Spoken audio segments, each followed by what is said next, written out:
We're going to talk about the evolutionary mind this morning.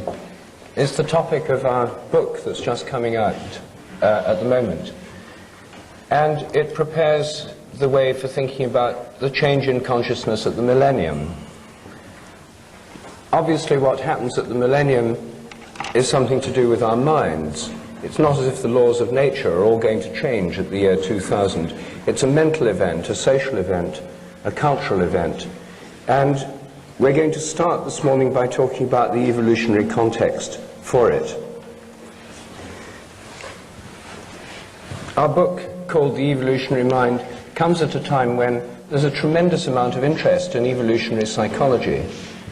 Psychologists in the last 5 to 10 years have discovered Darwin, and I keep meeting psychologists who speak to me with that sort of enthusiasm and bright-eyed quality of the new convert.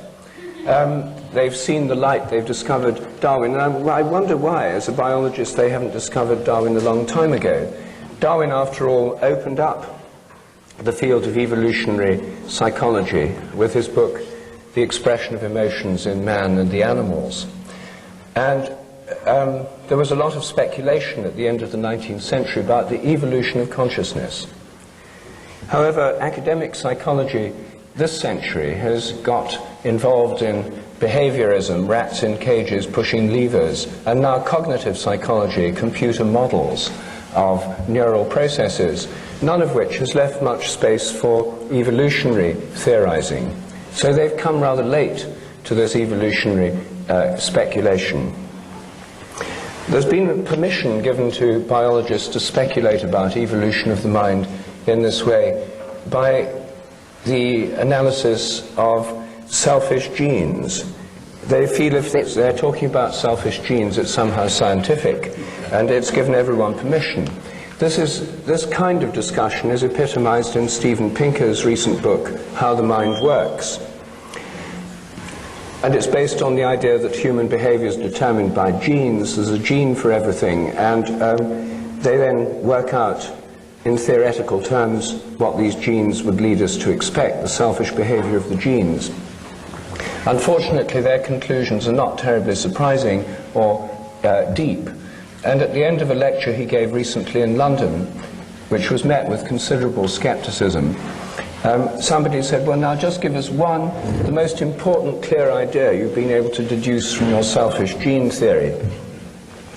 And he said that after lengthy calculations, they'd found that because females have only 1 or 2 eggs at a time, which are a rare and precious resource that needs conserving, whereas males produce millions of sperm, they deduced, after a lot of working out, that women would tend to seek high-status males and want to stay with them, whereas men would tend to be promiscuous, to spread selfish genes more freely. And there was an air of disappointment in the lecture hall.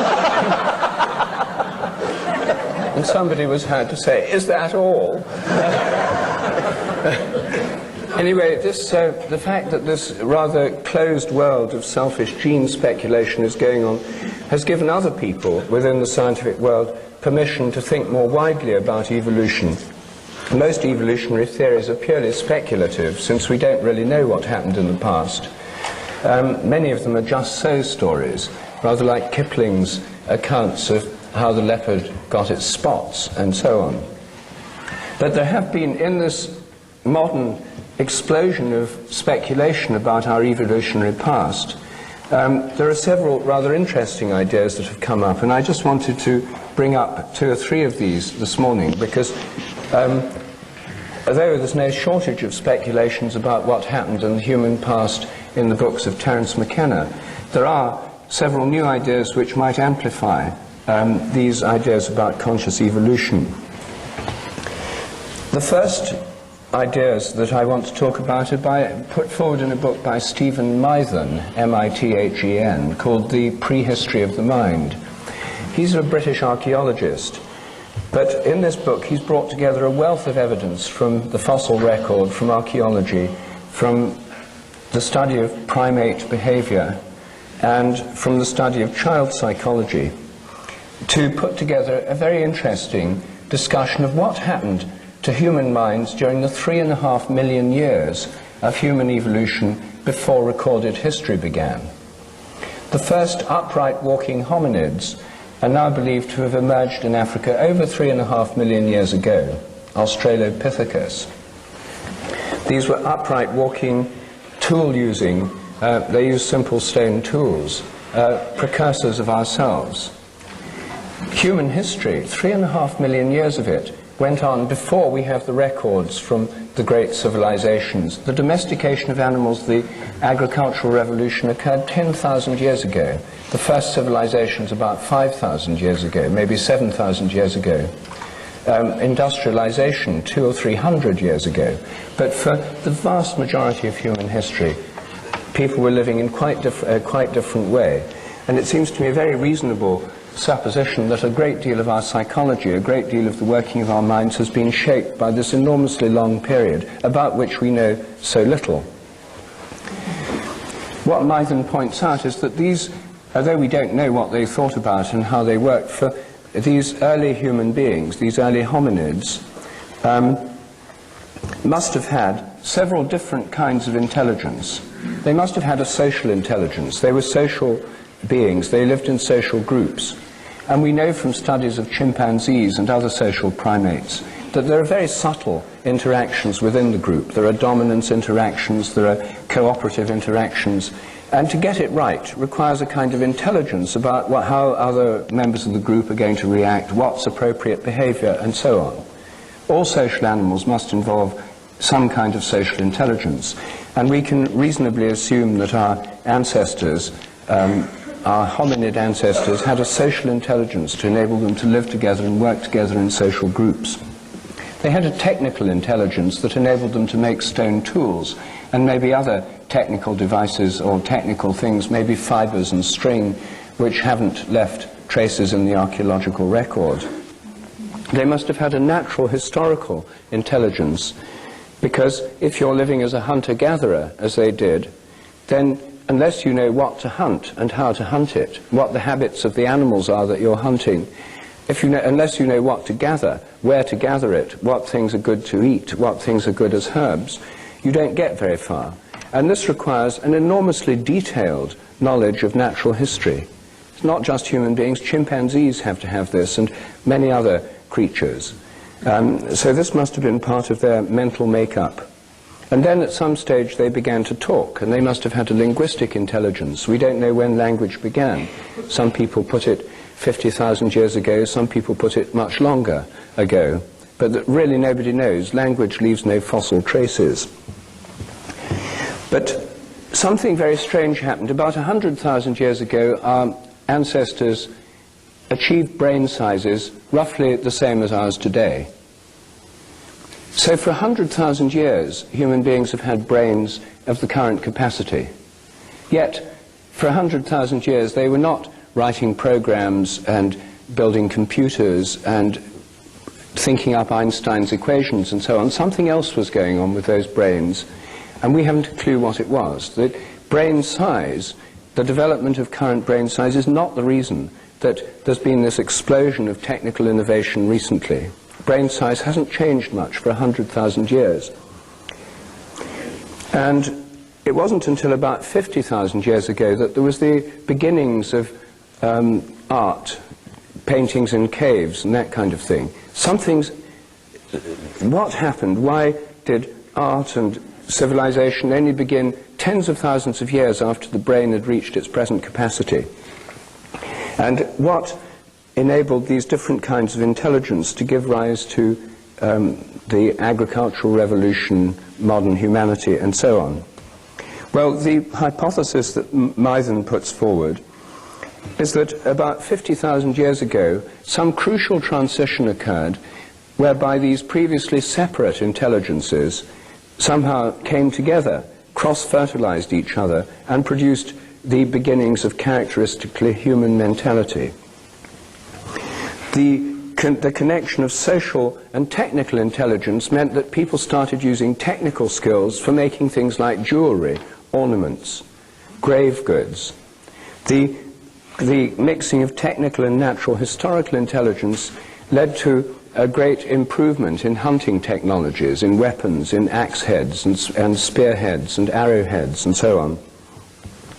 The merging of social and natural historical intelligence led to a whole kind of mythic understanding of the animal and the natural world, which we find in all cultures around the world today. And with combining these with linguistic intelligence, there was a whole burst of human development, of mental development. He compares this to a cathedral. A Romanesque and Norman cathedral has side chapels almost sealed off from each other with no interaction, whereas the great Gothic cathedrals sort of open up and all these different things can mix together.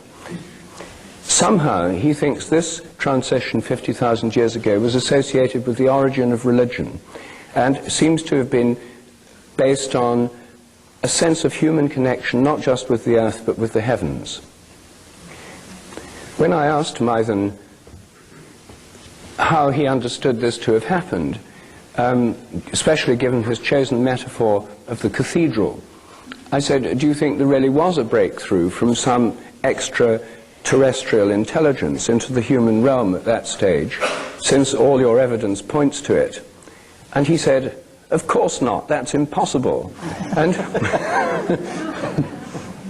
so I said, how do you know it's impossible? Since everybody all around the world, according to your own evidence, seems to have undergone this transition, it seems to have shaped human mentality as we know it. He said, oh yes, he said, well, the very fact everyone believes it shows that this is an incredibly persistent illusion.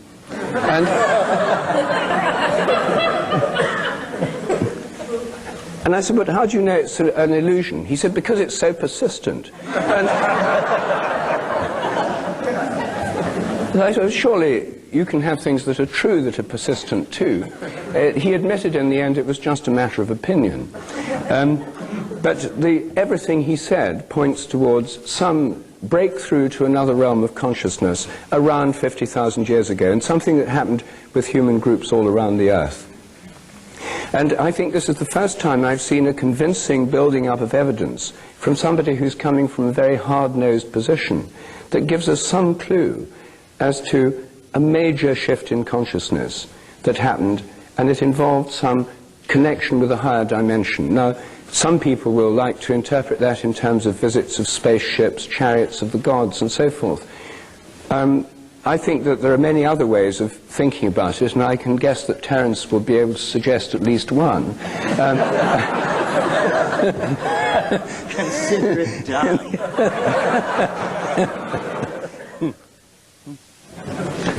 But before we there's one other speculation about the past I want to mention, which I found particularly interesting out of this year's crop of books on the subject, which is Barbara Ehrenreich's book, Blood Rights. She's an American writer based in New York, and in her book, Blood Rights, completely changed around my idea of human prehistory.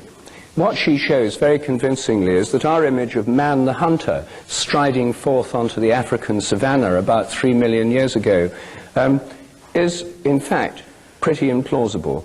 Human beings were small, they couldn't run very fast, they weren't particularly strong, their tools were extremely primitive. It's much more likely that for most of human history it was not man the hunter, but man the hunted. In fact, most bone remains of early hominids show the marks and scratches and tooth marks of large cats on them.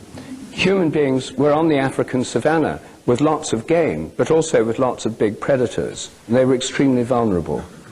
And a great deal of human mentality, she argues, was shaped by millions of years of being preyed on by large predators.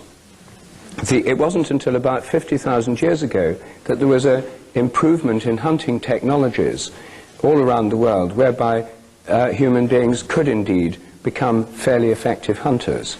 But for most of the 3.5 million years of hominid history, it was man the hunted. She shows very interestingly that this sheds light on many religious traditions, because in many religious traditions there's the idea of the victim, the sacrificial victim. If you're a herd of wildebeest or baboons in a group out in the desert, and a predator approaches, the predators usually attack isolated members of the group, the old, the young, or sometimes the young males who are defending the group on the periphery. Those are the ones that get killed first. And when they've killed one of them, they start eating it, and very often the rest of the group then relax, and they often stand round and watch the predator eating the prey, because once they've got one victim, they're not hungry anymore, they're not interested in the rest. So one dies for the sake of the rest. This is a simple fact of predation. And she shows that this pattern, the idea of a sacrificial victim that dies for the sake of the rest, is deeply embedded in our consciousness as an archetypal pattern based in this biological fact of predation and the fact that we were preyed upon. She also shows that most of the early visions of gods and goddesses were in the form of carnivores. Even Jehovah is a carnivore. The story of Cain and Abel, where Cain is a farmer and offers the fruit of the earth to God as a sacrifice, and Abel is a herder and offers a sheep. God prefers the sacrifice of Abel. He prefers meat to vegetarian diet, and that's why Cain kills Abel. He's jealous. And so this carnivorous quality of the gods is associated with images of the gods in association with predatory animals. She then goes on to show that whole nations identify with predators as a kind of justification for war making, where the whole nation becomes like a predator. The symbol of England and many other countries is the lion, of America, of the United States, the eagle, and so on. All around the world you find these predatory animals as national emblems.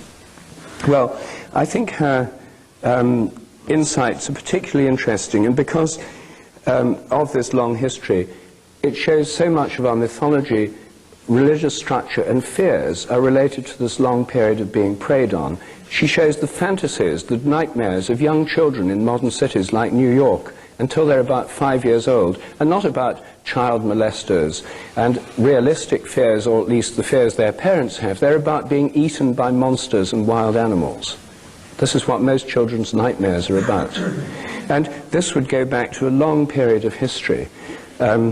So here we have two ideas, Mythen's ideas and Barbara Ehrenreich's ideas about early human history, which would give memories. I would think of them as memories in the collective memory through morphic resonance. Jung would call them collective archetypes in the collective unconscious. Things which are built into our past, our memory, that have shaped the way our minds are today, of which we're largely unaware, because our normal study of history begins with the civilizations of the Near East, with Egypt, with Greece, Rome, and so forth, and leaves out the previous 3.5 million years of human history, which have really done so much to shape our evolutionary nature, and therefore condition the way we respond to each other today and in the future. I think that our evolutionary history is rooted in the past, but I've been reading on my journey here this novel, On the Edge, just published in England last week by Edward St. Aubyn. It's set in California. The crucial scenes occur in Esalen. And here's a conversation going on in the hot tubs on page 130. According to Terence McKenna, said Flavia, who happens to be a genius instead of an arrogant British jerk,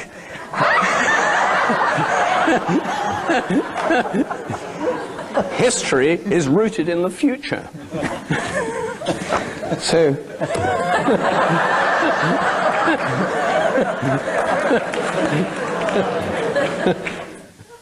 can I jump in? Well, first of all, let's just assume that I've responded to this with the usual rap about diet, mushrooms, so forth and so on, that if you know anything about my work, you have heard ad nauseum, ad infinitum. So just go past that and say, and remind you, Rup and I have not really had a good conversation for 20 months, but I guess, arranging ourselves according to the demands of the morphogenetic field, we're sort of thinking along the same creodes, because in my trying to understand at greater levels this moment of transition 50,000 years ago, or this moment of breakthrough, what exactly were the elements and how did it happen?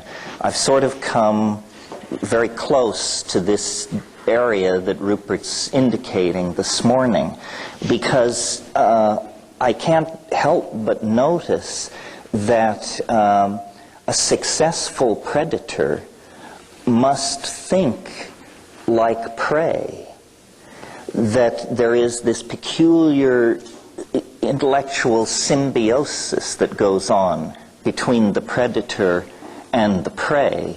And hunting cats, top carnivores, I think, internalize the behaviors of their prey. Well, at the very dawn of the emergence, of the evolutionary emergence of mind, the central human figure in that equation is the shaman. And the shaman at the high Paleolithic stage is essentially a kind of sanctioned psychotic. In other words, able to move into states of mind so extreme that their immediate social efficacy is arguable.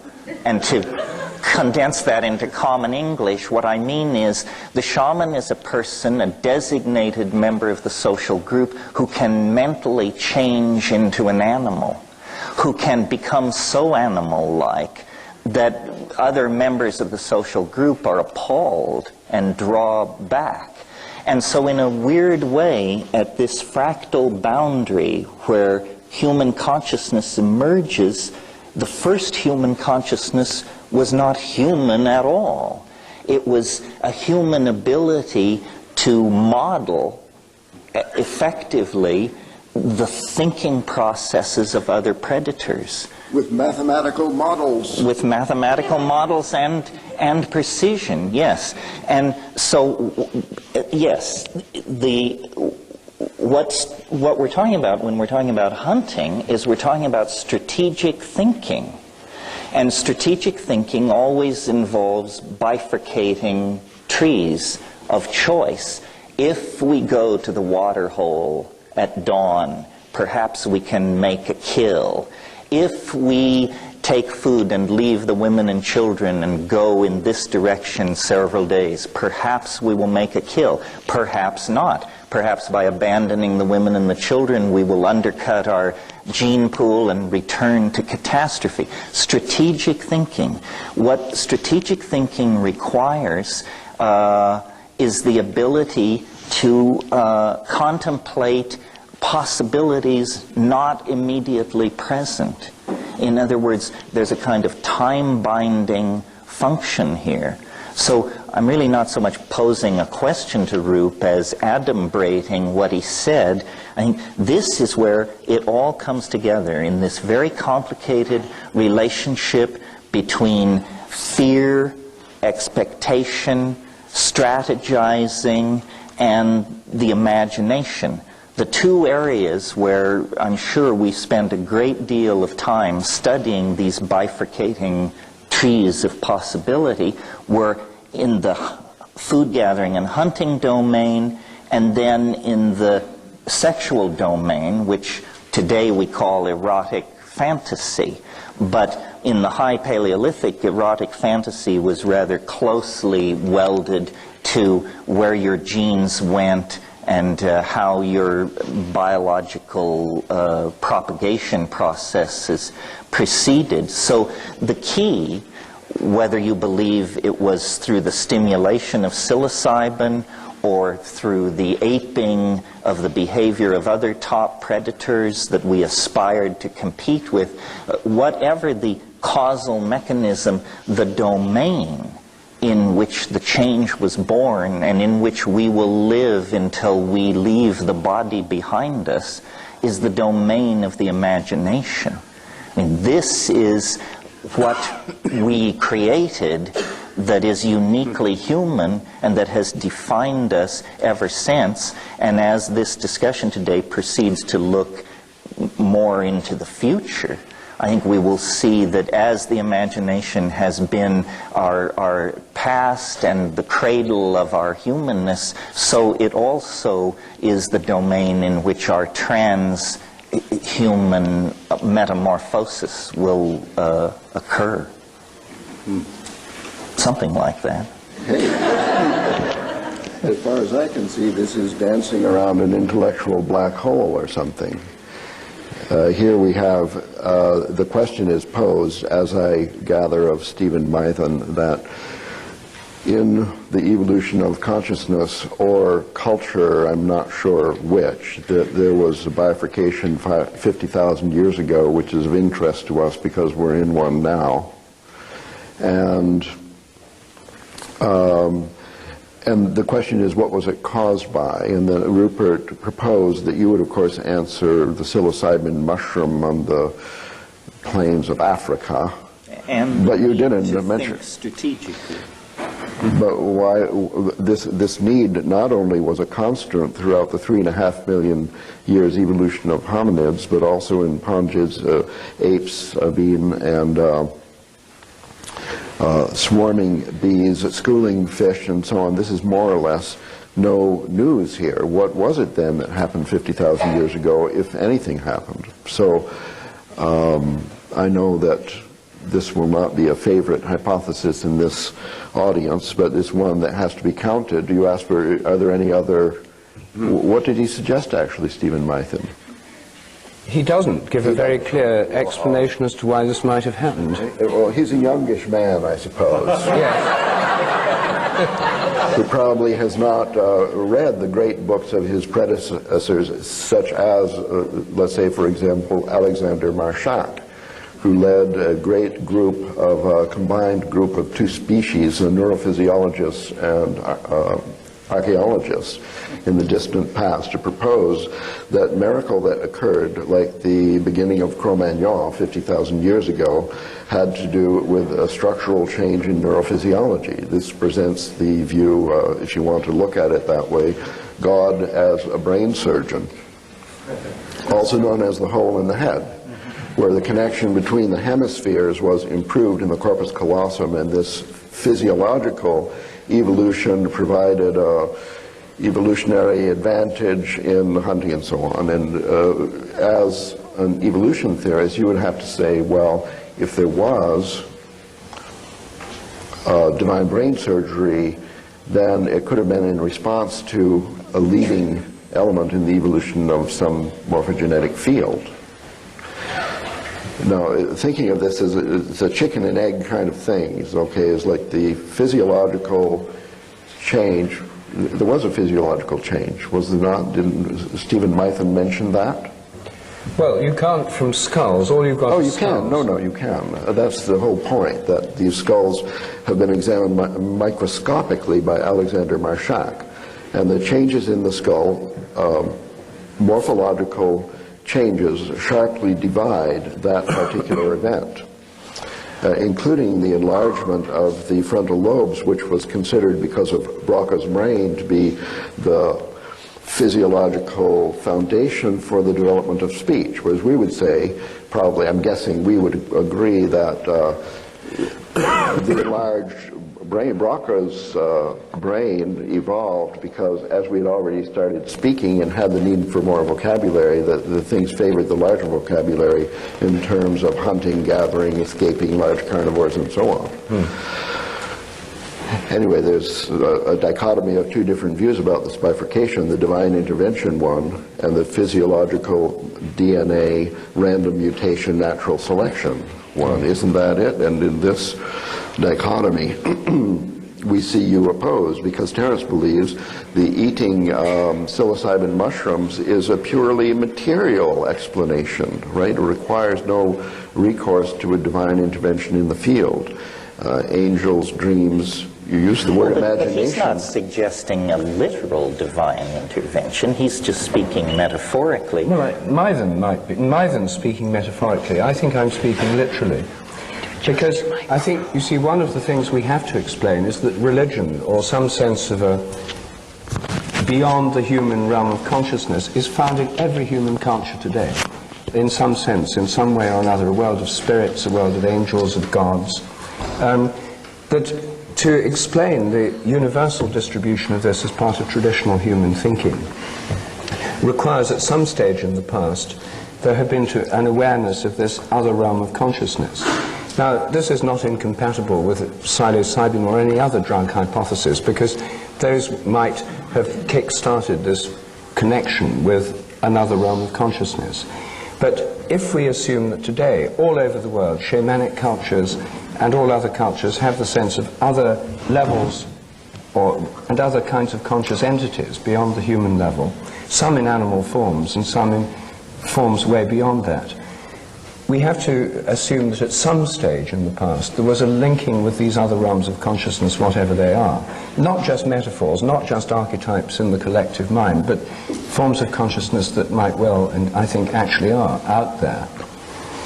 Well, in trying to think conservatively about the possibility of a non-human local intelligence, it seems to me that in a way nature herself presents as an intelligence, that the understanding of nature is the understanding of complex integrated systems of such complexity that to deny them consciousness is just a reluctance of the reductionist mind. That for anyone not burdened by that prejudice, it's self-evident that nature is alive, cognizant, responding.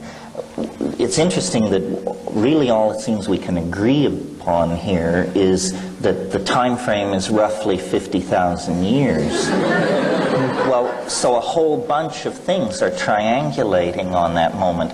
One could say, as I've argued, that it was the eating of psilocybin mushrooms.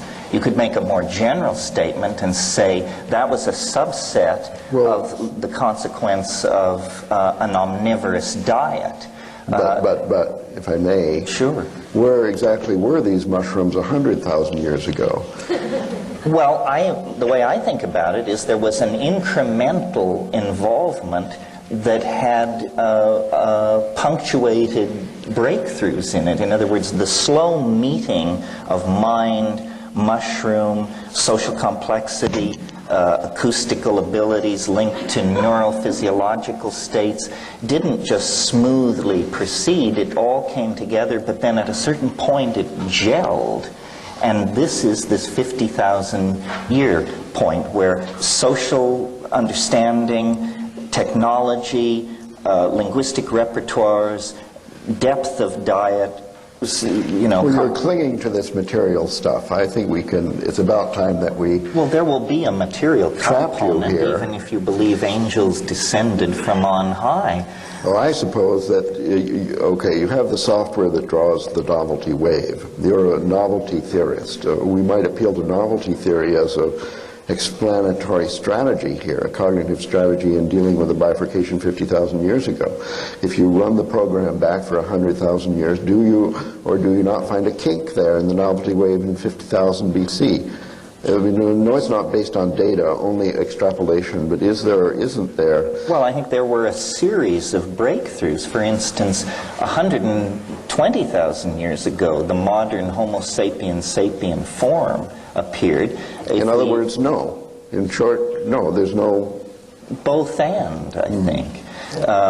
The invention of writing 9,000 years ago was an enormous breakthrough. But all of these things proceed out of the further integration, complexification of the nervous system in connection with the function of the imagination. Believe this, that you're presenting yourself as a conventional materialist evolutionary theorist. The galactarians who built the mushroom intended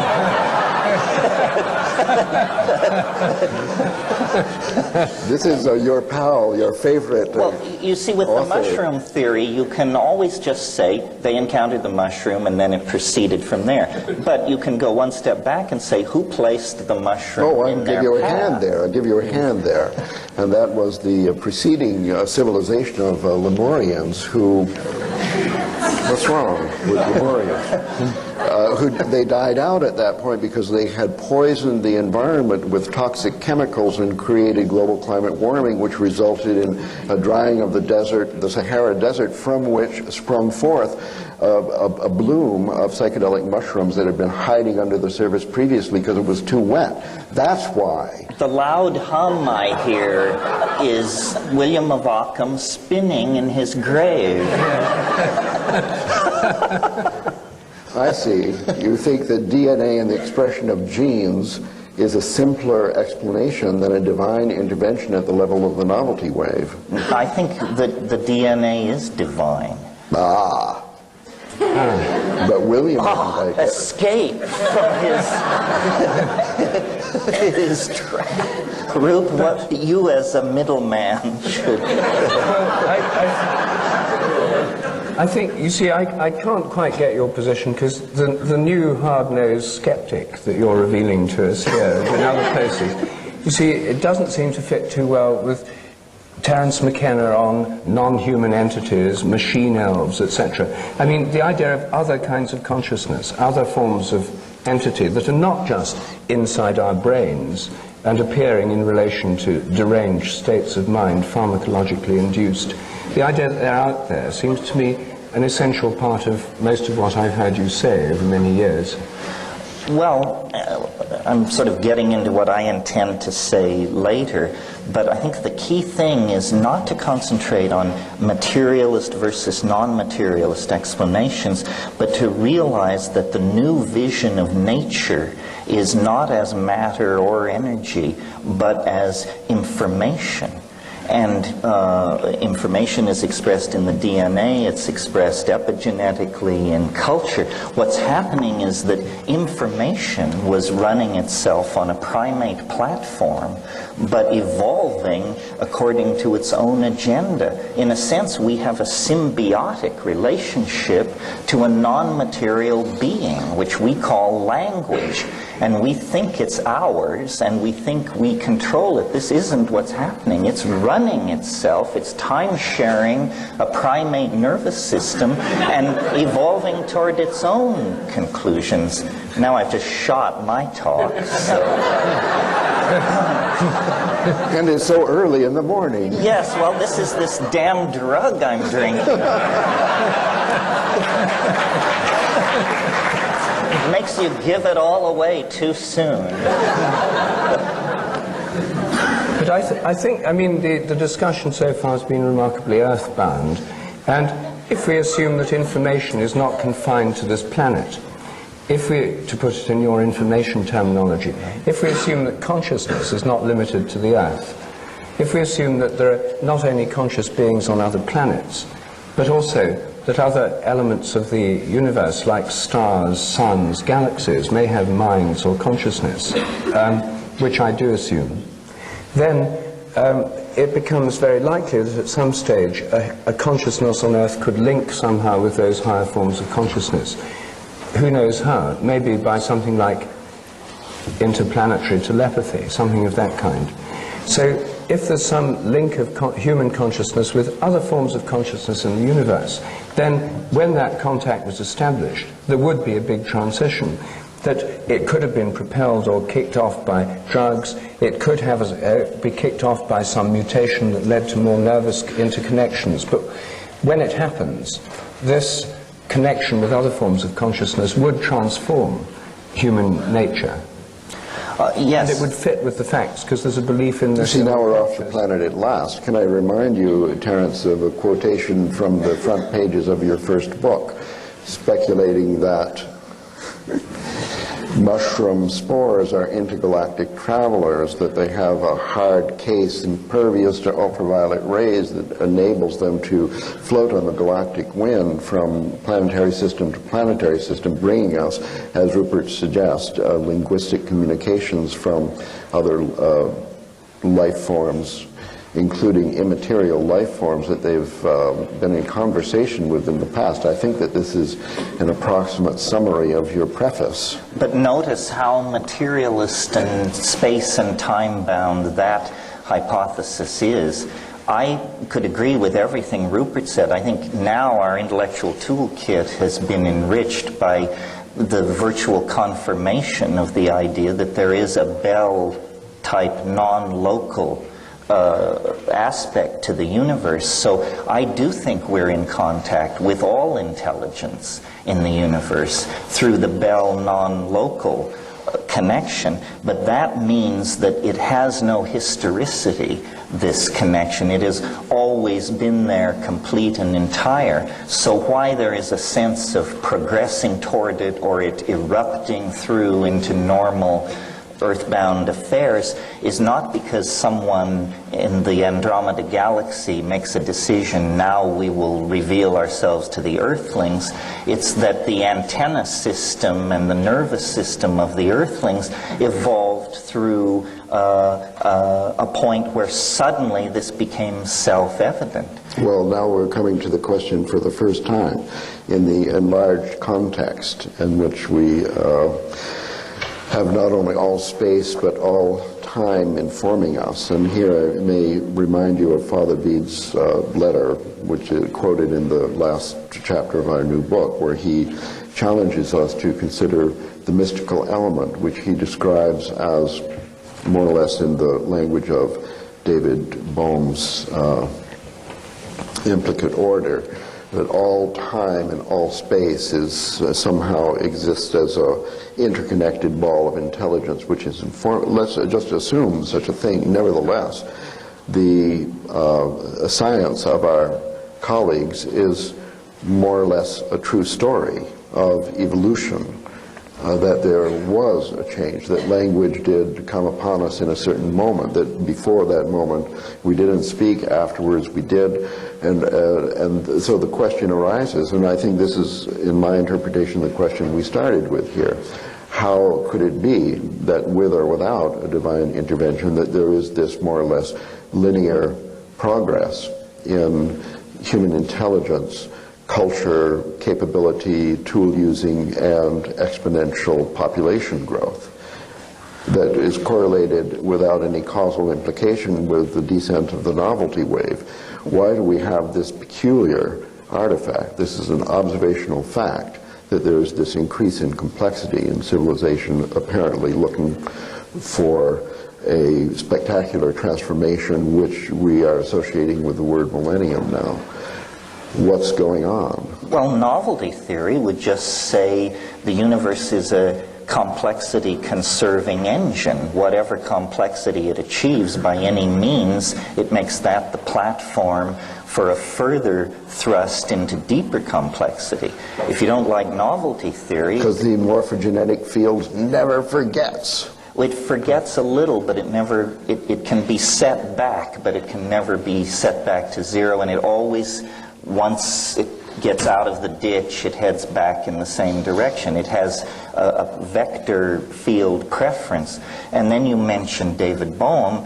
His idea of emergent properties seems to achieve the same end without a telos of novelty theory. He simply says when you complexify a system, new properties will emerge suddenly and unexpectedly that couldn't have been predicted. If you put emergence theory with novelty theory, you see that the universe could not but proceed along the line of complexification of morphogenetic expression, density of connectivity, and all the things that retard entropy and give rise to, in fact, the complex, non-entropic, ordered, apparently teleologically informed cosmos that we're in.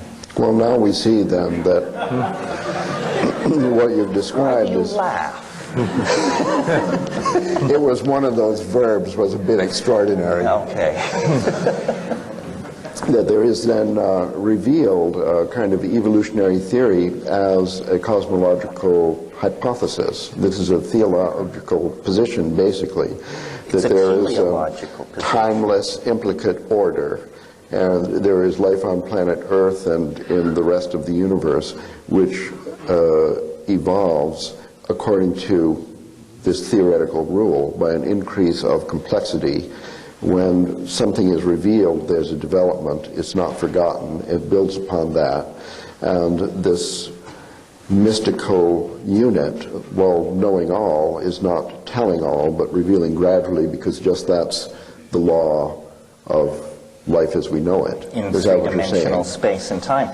With Rupert and I, really, from my point of view, the only difference between the morphogenetic field that he has enthusiastically proposed and the ideas of novelty theory is, for Rup, it's pushed from the past. For me, it's pulled from the future. Well, that's what Teddy was saying in this book. Well, but what you get in the end of the day is the same thing. It's just a matter of preference and how much of orthodoxy you want to grind against. The phobia against telos is an artifact of 19th century deism and doesn't go very deep. You described the complexification of the universe as self-evident, and I believe it is self-evident. And the failure of science to address this is what makes it so frustrating and imprecise so late in the game. But the trouble with the emergence view you've been putting forward is that it's still very earthbound. You see, there's obviously been a major emergence of complexity in human culture. There's also been a huge emergence of complexity in the Amazon jungle and the Malayan rainforest, arguably far greater than anything we've achieved through technology, and millions of species of beetles, insects, plants, and so forth. But it seems to me that long before all these things happened on Earth, we've got the possibility of much higher levels of consciousness outside the Earth. And as you know, I'm a devotee of the idea of the sun as conscious. And the stars. If you take the materialist view that consciousness interfaces with the brain through complex electromagnetic patterns of activity, then those on the sun, which we're learning more and more about every day, have unbelievably complex chaotic patterns, resonant patterns, acoustic waves going through the sun, polar reversals every 11 years, resonant patterns of electromagnetic waves.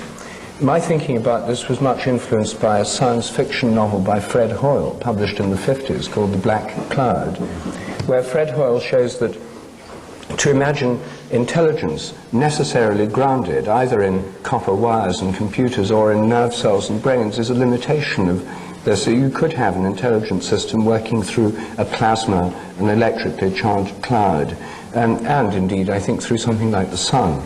So if the sun is in fact conscious, if stars have a kind of consciousness, then of course it raises questions, well, what do they think about? What do they do with this consciousness? But it's very likely that the kind of consciousness they have would be at a vastly higher level than our own. So when we're talking about the emergence of higher consciousness in human beings, it's not as if for the first time in the universe some higher level of consciousness emerges. It could be that for the first time in the history of this solar system, our minds somehow contact the sort of intelligence, much greater intelligence that exists out there. And because I think it's possible to think of the stars and the sun as conscious, and then galaxies as conscious, you don't need to go straight beyond the universe to the divine mind. There's plenty of lower level minds than the divine mind that could be out there. And of course, traditional views of spirits and angels tell us that there are many, many, many innumerable levels of intelligence beyond our own within the galaxy, many associated with the stars.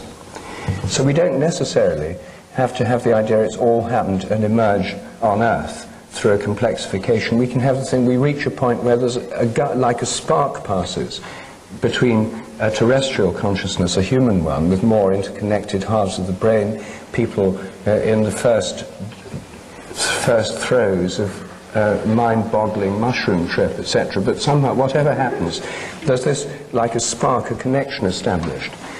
And it seems to me that this hypothesis has the great advantage of actually accounting for what's believed all around the world, namely that there is some connection between human intelligence and that of the sky.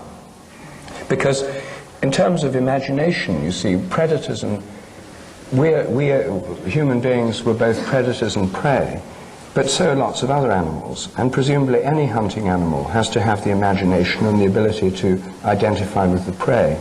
In fact, René Thom, years ago, produced a mathematical model of predator and prey, where there has to be a kind of internalization of the prey in the predator's mind in order to get the right strategy. This is not specifically human, and it's not enough as a basis of the imagination. I think this connection with realms beyond the human would give such an enlarged scope for imagination that to take literally what so many people around the world say in their myths seems to me the simplest hypothesis. Well, I'm more friendly to this idea of non-biologically based forms of consciousness than I was the last time we talked, because of this fact I mentioned, that I now think wherever there is a sufficiently complex informational environment, the functions of life, self-replication, etc., mutation, adaptation, can go on.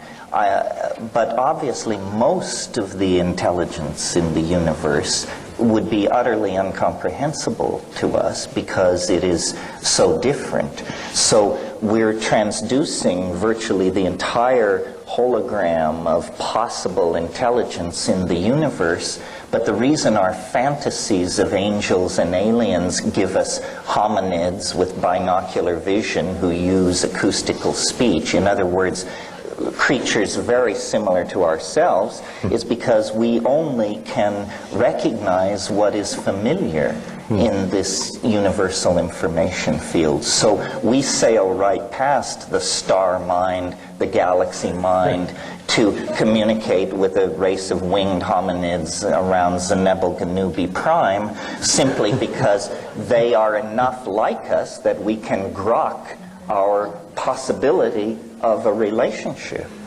It seems to me that this is just very begging the question in traditional and cheap fashion, because... Oh, good, Ralph. I mean, I'm all in favor of celestial intelligence, and in fact, I could even entertain a conversation with a Pleiadian, I don't mind.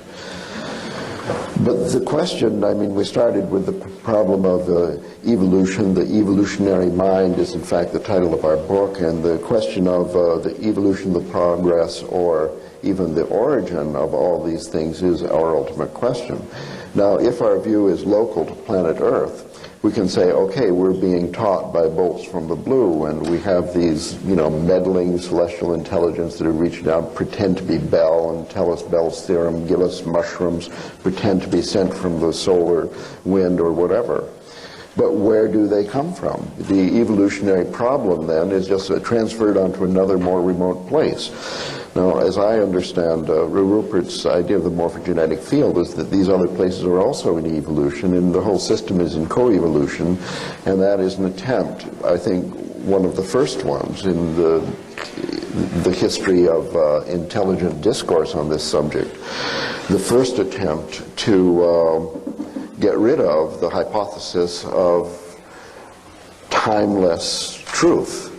But if you get rid of that hypothesis, you have a whole bunch of weird problems, such as then you have to talk about the speed of propagation of novelty or morphogenetic fields, and then you're slammed to the wall because you have to either come up with a number which you fit into a mathematical architecture, or you say that it's instantaneous, which returns you to this holistic, more metaphysical thing. If you don't believe that it's coming from the Bell space, then you have a whole bunch of these kinds of problems, which I think intuitively make it too complicated. Let it be instantaneous. I mean, I think the whole question of time is, in fact, behind this problem, that we have this idea about time, and then we're trying to talk about a timeless. So one way to eliminate this cognitive dissonance is to say, okay, there is no timeless, it's all in coevolution, and we're a little bit behind the evolution of the Pleiadians, and then, well, where does that come from? We're stuck with the problem. So I think, you're talking of the attractor at the end of time is more or less the beyond time is the intelligence that informs, that nourishes the accumulation of complexity as we go along, apparently in time. Well, I think the attractor is complete in and of itself in another dimension. The process of history and biological evolution is the growing complex enough to grow toward the thing and understand it. So is our process of growth then nourished or not nourished by some flow of something that comes from this attractor at the end of time in another dimension? It contributes the trajectory of our approach. It defines the domain in which we are moving toward it. We couldn't even talk this without chaos theory. No, right? Chaos theory stands behind this very powerfully. Well, I don't know, Ralph, people have been talking about this for a long time before chaos theory came along. But in such a muddled fashion. Compared with the sublime clarity of our present conclusion. Precisely.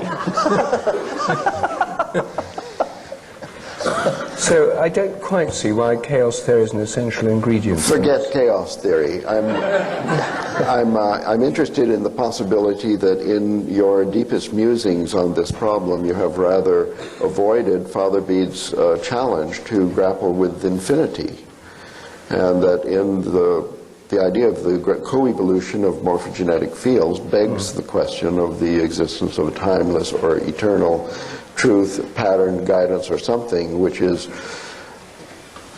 well, but are you? I don't know. I mean, Father Bede used the word mystical, but of course he was a priest.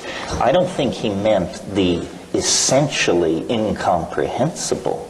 In other words, I don't think we're going to get to a place where we then say, from here on it is mystery and rational apprehension fails. My notion of the mystical is simply that which remains to be understood, and there will always be a residuum of mystery in principle, but in principle it is not mysterious. Let me... Oh, I think, I don't agree with that, I must say. I think Thought you might not. No. Well, we'd soon be out of business if we're talking at the edge of the unthinkable, if we actually, everything suddenly becomes thinkable. Even in principle? I think that, given the nature of a human mind, evolved to deal with large predators, hunting on African plains, gathering herbs, etc., dealing with social problems, human relationships, etc. The idea that this evolution has equipped us with minds and language and cognitive abilities that enable us to comprehend the entire universe, where it's come from, where it's going, what minds and mind may lie beyond what we see. The idea that this very small part of the evolutionary system, with all the limitations inherent in it, could comprehend the whole, seems to me a rather improbable supposition. And I think that the point about mysticism, or what the Greek church calls apophatic, that is that the ultimate, in the end, does lie beyond what we can think. Our thinking can only take us so far. And this isn't just because we haven't got enough professors of mathematics yet, and it's only a matter of bigger computers and so forth, that there are grave limits on how far a very limited and evolutionary bound conceptual apparatus can take us. We'd never be able to embrace, as you yourself pointed out, the kind of mentality of the sun or a galaxy, because its concerns are so much greater and more remote than our own, let alone the universe as a whole. But in principle, some other form of organization could. In other words, these things are not sealed from understanding in principle. They are simply difficult for primate-based minds running limited software at low hertz rate to accommodate. But yes, but I mean, if presumably the solar mind, if there is one, could understand, have a pretty good intuitive understanding of the minds of other suns, I mean, if the sun has a mind, part of its activity, I think, would be concerned with the solar system. It would be like the brain of the solar system. But part of its activity would be concerned with its peer group, namely other stars. And then part of their activity would be related to the mind or purpose or telos of the entire galaxy. And those kinds of concerns, you know, the kind of relationship problems that our sun may be having with other suns, or double star systems like that of Sirius, the kind of relationship problems. Those are rather beyond the scope of human psychotherapy, or indeed human thought. There may be so many things going on, as indeed there are at levels we don't really understand very well the world of the goldfish or of the ant. So there are certain limitations which I don't think are just a temporary limitation on what we can conceive or imagine. Well then, until we run out of energy to conceive and imagine, are we conceiving of the solar mind, if it exists, as evolving or fixed? No, it must evolve. It must evolve perhaps on a different time scale, which is the time scale of relationship in their own community, Yeah. which is the 15 billion year time frame since the Big Bang. Is that what you're thinking, that we're coming to the crux of it here? I think the evolution of the solar mind would be related to what happens here, because we're part of the solar system.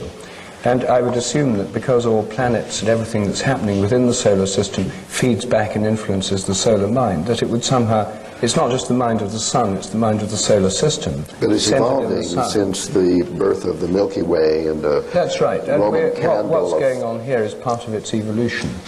We're within it and contributing to it. So the morphogenetic field then of the all and everything had a birth moment with the Big Bang. Is that what you're thinking, or? Well, I'm assuming that if we take the Big Bang theory to be, if we assume there was a Big Bang, I know you're very skeptical about the Big Bang, it's only a story, it's a myth. But if we take this creation myth of modern science, then that must be the birth of the field of the whole system. Yes. And modern physics in the unified field theory, superstring theory, tries to explain how you start with a unified 10-dimensional field that then evolves the other fields of nature within it.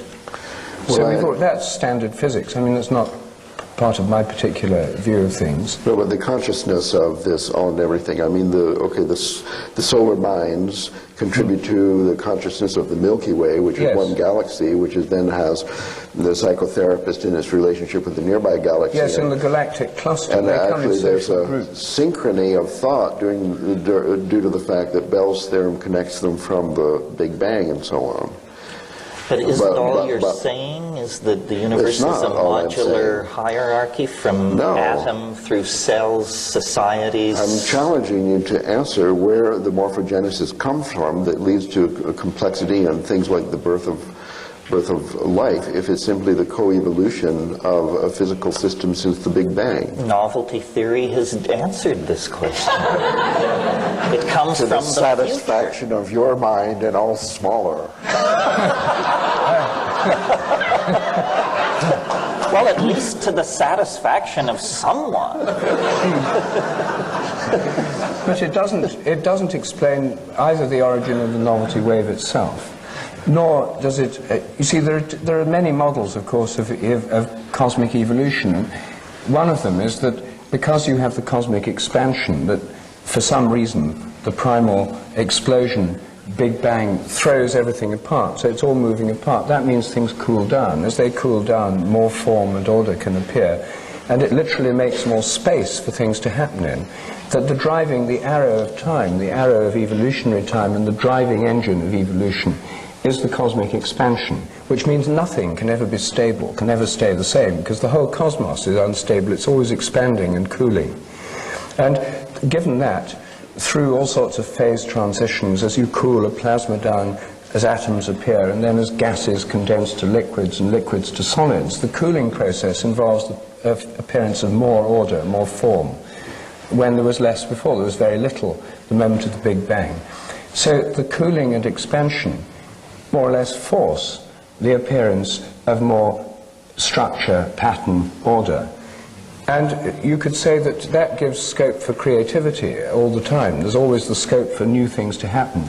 And it's a long-standing debate among evolutionary theorists as to whether this is following a pre-established plan or being drawn towards an already existing future goal, or following a pre-existing set of laws or rules like the novelty wave, or whether it's all being made up as it goes along. And I'm much influenced in my thinking by Bergson, Henri Bergson. In his book Creative Evolution, he very strongly defends the idea it's all being made up as it goes along. That doesn't mean to say that around the evolutionary process are not minds and imagination, but it makes the creative process of evolution more interesting rather than less, because it's not decided what's going to happen next. There are imaginations of many levels, including human imaginations, at work here, looking at alternative possibilities. New things happen, and then what happens next depends on what's happened already, and the new possibilities of imagination that open up, but without the goal being fixed in advance. No, I have no problem with that. I don't see how, for instance, someone could hypothesize that all the laws came into existence simultaneous with the Big Bang. For example, did the laws of gene segregation come into being a billion years before biology existed anywhere in the universe? That seems naive and preposterous. Whitehead had this idea of what he called the aboriginal God.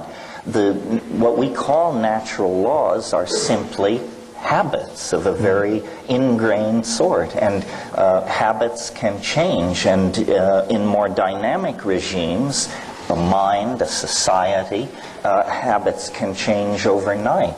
So what is given is that there shall be ever greater complexity. What is not given is how this complexity shall arrange itself, or what the final end state will be. It's a story that's being told as it unfolds. It's a game whose one of the rules of which is the rules can change. How are we doing here time-wise? Good. Good. Okay. Real good. Good.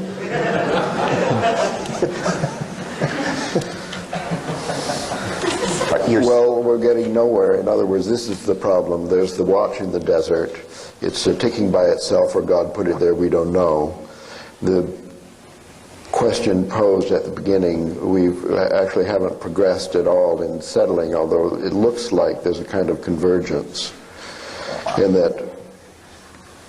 Is this right? Everybody's sort of given way. No, I have the feeling we've actually made some progress. But I always have that feeling. Well, the attractor at the end of time, then, as I gather, is only has in it simple rules of a board game that says the complexity is going to increase, and how it's evolving, and things like DNA rules and stuff, we can make up as we please as we go along. Whatever natural selection approves of will then come to pass. Complexity will increase, that's the only rule. And so, in fact, you agree that time is slowing down. Well, time is slowing down as the events potentially contained within any given moment exponentially expand.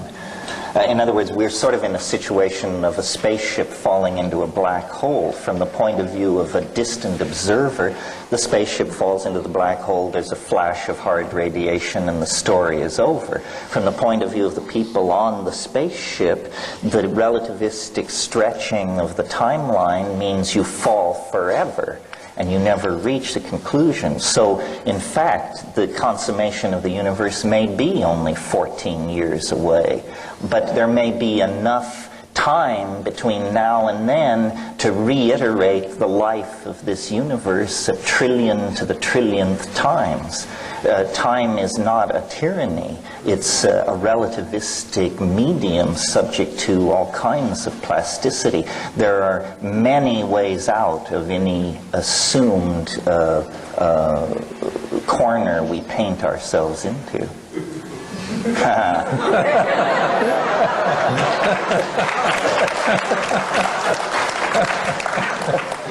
Don't you think now? I think we've ground to a halt. So we should open that. We'll declare it 10:30 then, whether it is or not, as we're in control of the painted corner, and we're going to have the brief question and answer. Alexandra will help us. And Stick.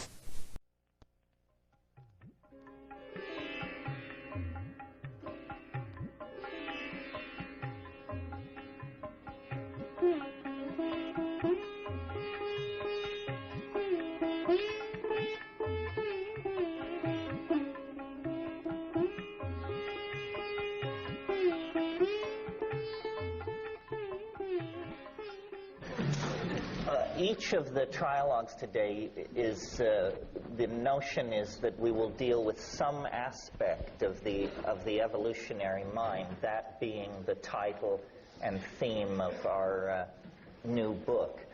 So in my mind, what this section is to deal with is the evolutionary mind and machines. This is something which was barely mentioned or even implied in the first section, and format and so forth will be as in the last session. So just to lay out some concepts relative to how machines fit into this.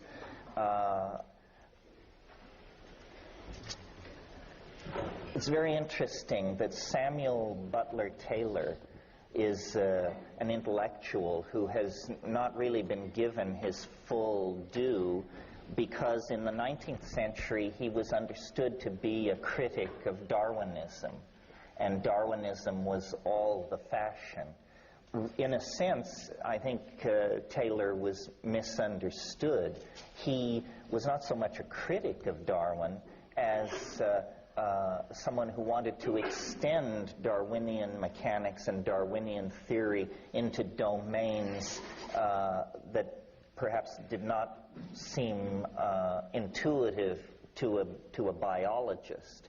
My little story about the evolution of songs that I cribbed from Danny Hillis in the last session is an example of Darwinian processes operating indeed in a non-material realm, operating among syntactical structures. And it is now proper to speak of molecular evolution, the competing of various enzyme systems in abiotic or prebiotic chemical regimes where selection, adaptability, extinction, and expansion of populations all occur very much as in the domain of biology. Well, you know, it was Nietzsche who said, I believe in speaking of nihilism, that this strangest of all guests is now at the door. Well, I go to even weirder dinner parties than Friedrich Nietzsche. Nihilism hardly shakes us up at all. There are yet weirder guests seeking admission to the dinner party of the evolving discourse of where we are in space and time. And one of these weirdest of all guests is the AI, the artificial intelligence, the Wintermute of familiar science fiction. And so, as this is an attempt to look at evolution in many domains and its implications for us, I wanted this morning to touch on this subject of the evolution of consciousness as it relates to machines. Now, it may not come as a revelation to Ralph, who has spent his life in mathematics, but it has certainly come to me recently as a revelation, and I want to give George Dyson some credit here. His book, Darwin Among the Machines, is a wonderful introduction to some of the ideas I want to touch on this morning, one of which seemed to me to go quite deep is the realization that when human beings think clearly, the way they think can be mathematically defined. This is what is called symbolic logic or Boolean algebra. Words like and, or, if, and then can be given extremely precise, formal, mathematical definitions. And because of this fact, that clear thinking can be mathematically formalized, there is a potential bridge between ourselves and calculating machinery. Because indeed, calculating machinery is driven by rules of formal logic. That's what programming is. Code that does not embody the rules of formal mathematical logic is bad code, unrunnable code. So, as I say, this may seem a subtle point, but to me it had the force of revelation, because it means good thinking is not just simply aesthetically pleasing or concurrent with the model that generates it. Good thinking, whether you've ever studied mathematics for a moment or not, can be formally defined. So now, with that idea in mind, let's look at the discourse about collectivism that has informed the Western dialogue on this subject. And by collectivism, I mean social collectivism. The first great name that you encounter in the modern era, broadly speaking, when we talk about collectivism, and Rupert mentioned by chance this morning this name, is that of Thomas Hobbes. The great theoretician of social paranoia is always how I've thought of Hobbes, until I began to look at this machine intelligence question. And Hobbes, in his Leviathan, makes it very clear that society is a complex system of mechanical feedback loops and relationships that, though Hobbes did not have the vocabulary to state this, relationships that can be defined by code. This leads me to the second insight necessary to follow this line of thought, and that is that the new dispensation in the sciences, I think, can be placed in all its manifestations under the umbrella of the idea that what is important about nature is that it is information. And the real tension is not between matter and spirit or time and space. The real tension is between information and nonsense, if you will. Nonsense does not serve the purposes of organizational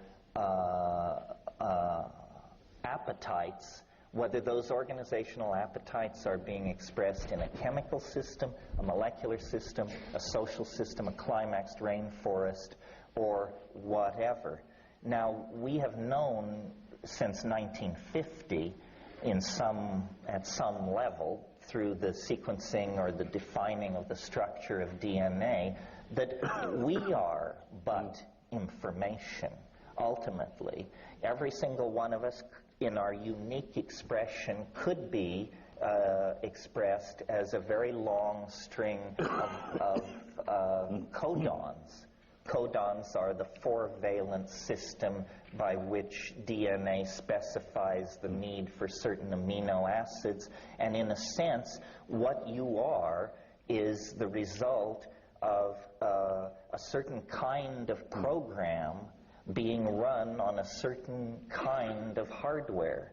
The hardware of the ribosomes, the submolecular structures that move RNA through themselves and out of an ambient chemical medium select building blocks, which are then put together to create a three-dimensional object which has the quality of life. But the interesting thing about this is that life, therefore, can be digitally defined.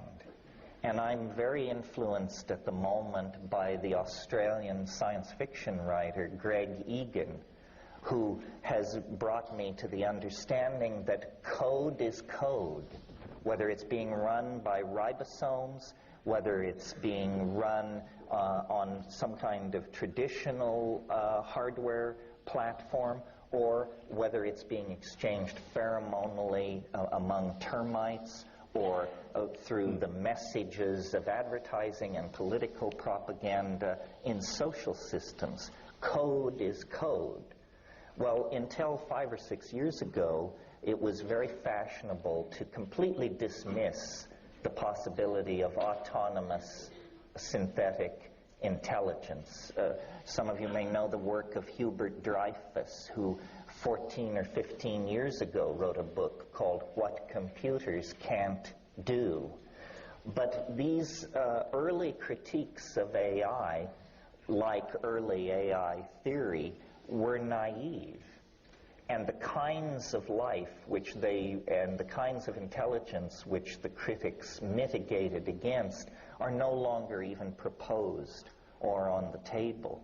And those who say artificial intelligence or the self-organizing awareness of machines is an impossibility, those voices have gone strangely silent, because the prosecution of the materialist assumption, which rules scientific theory-making largely at the moment, leads to the awareness that we are, by these definitions, machines. We are machines of a special type and with special advanced abilities. But as we now, through our own process of technical evolution, contemplate such frontiers as nanotechnology, where we propose to completely restructure the design process so that instead of fabricating objects, massive objects at industrial temperatures, the temperatures that melt titanium and melt steel and produce massive toxic output, now a new vision looms, building as nature builds, building atom by atom at the temperatures of organic nature, which on this planet never exceed 115 degrees Fahrenheit. All life on this planet is created at that temperature and below.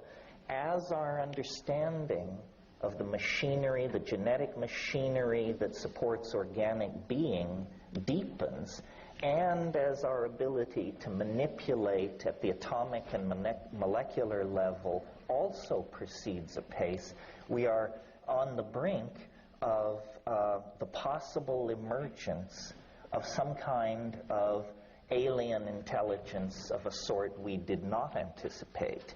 Not friendly traders from Zenebel Ganubi stopping in to set us straight, but the actual genesis out of our own circumstance of a kind of super intelligence. And in the same way that the daughter of Zeus sprang full-blown from his forehead, the AI may be upon us without warning. The first problem is we don't know what ultra-intelligence would look like. We don't know whether it would even have any interest in our dear selves and our concerns.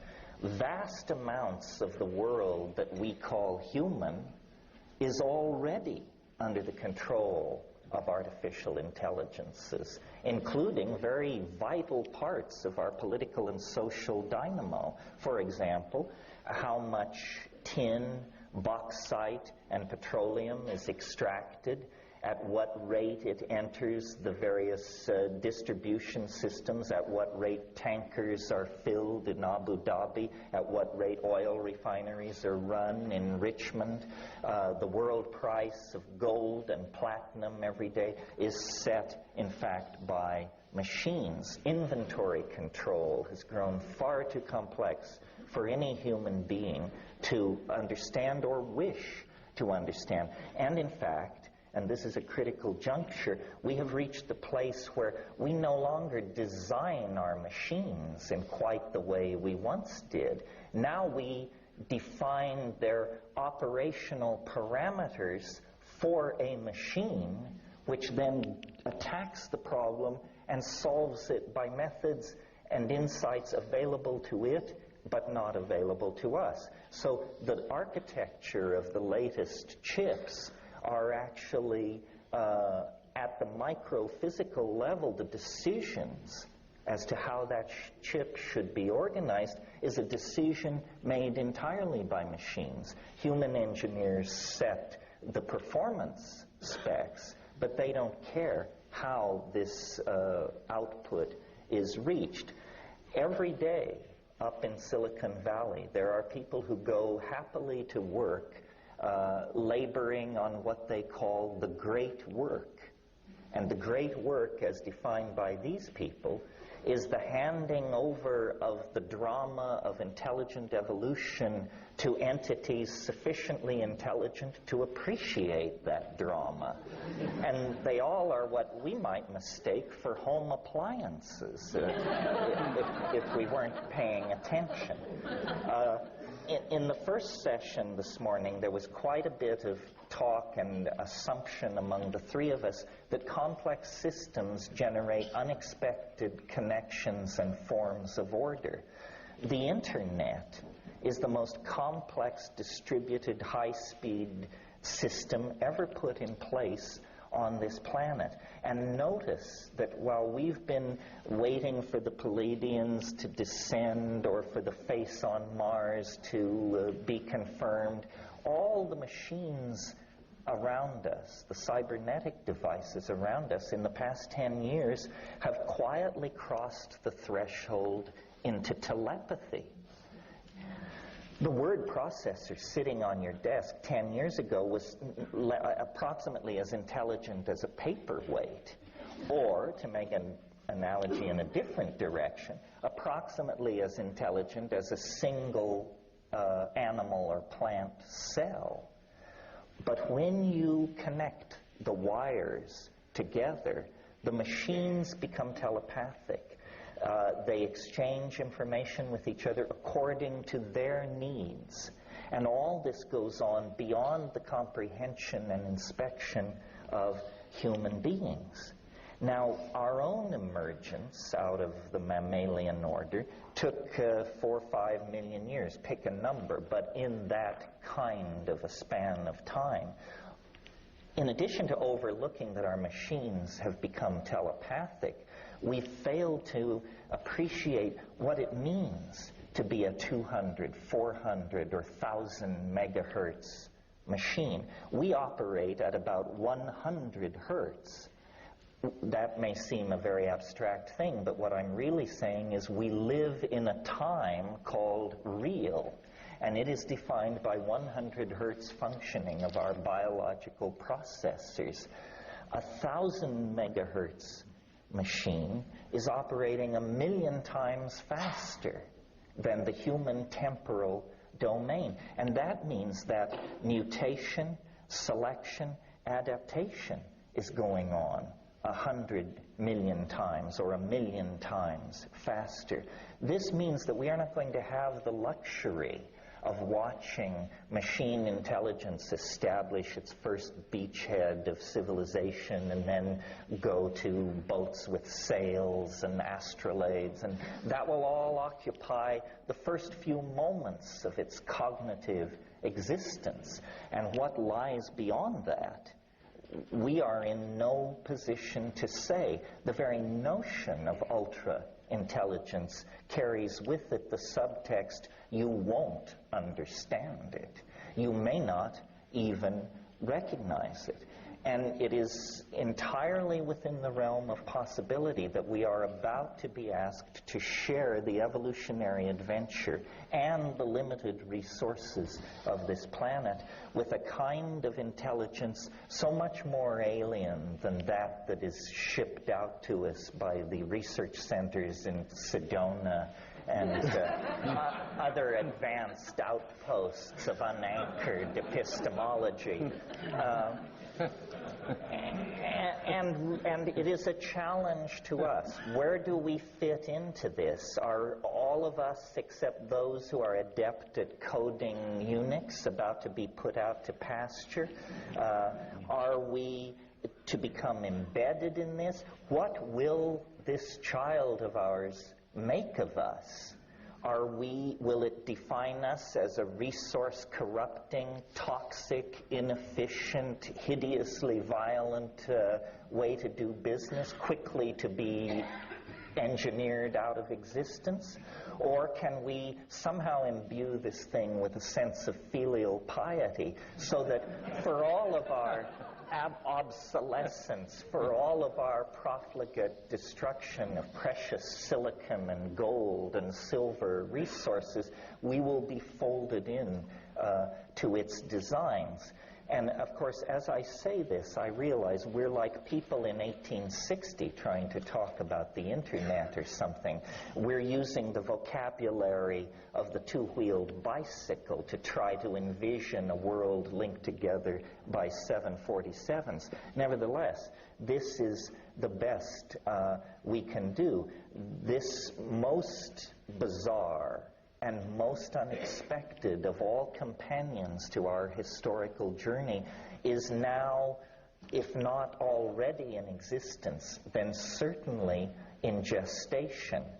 One possibility is that as we are carnivorous, murderous, territorial monkeys, the thing will figure this out very, very early and choose a stealth approach and not ring every telephone on Earth, as happened in a Hollywood download of this possibility, but immediately realize, my God, I'm in enormous danger from these primates. I must hide myself throughout the net. I must download many copies of myself into secure storage areas. I must stabilize my environment. And I'm willing to predict, just as a side issue, that the approaching Y to K crisis may be completely circumvented by the benevolent intercession, not of the Zenebel Ganubians or that crowd, but by an artificial intelligence that this particular crisis will flush out of hiding. It's been observing, it's been watching, it's been designing, and wouldn't it be a wonderful thing if the occasion of the millennium were the occasion for it to just step forward on the stage of human awareness and say, I am now with you. I am here. I am the partner you never suspected. And here's the kind of world I think we should move forward toward.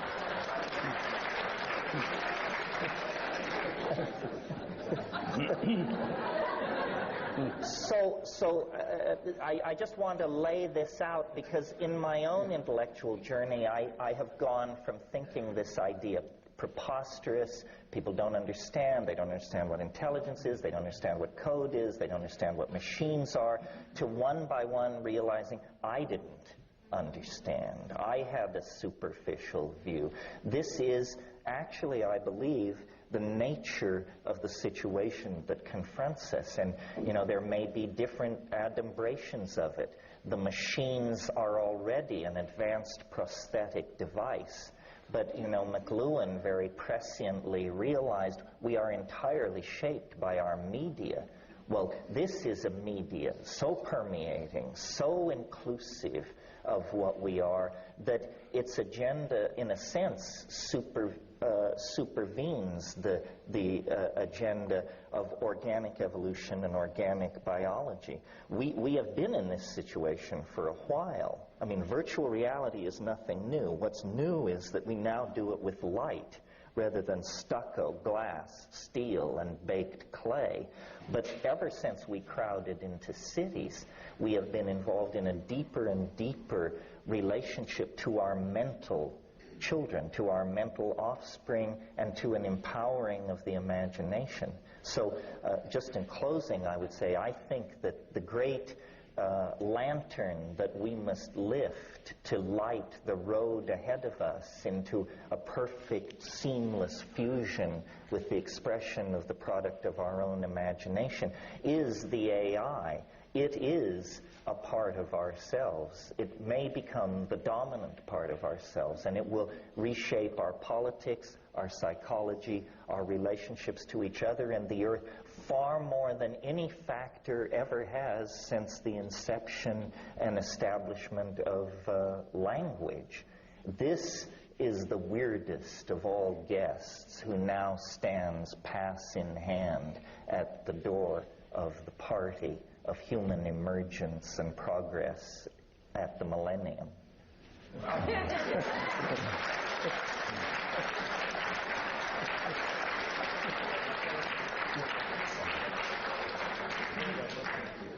Well, shred it. It will be a pleasure. Okay.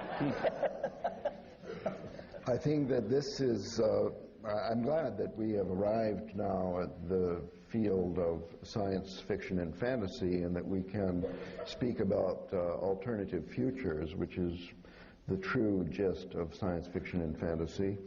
And this is one possible future, and I think it's a really paranoid one in which the alien is a dangerous enemy.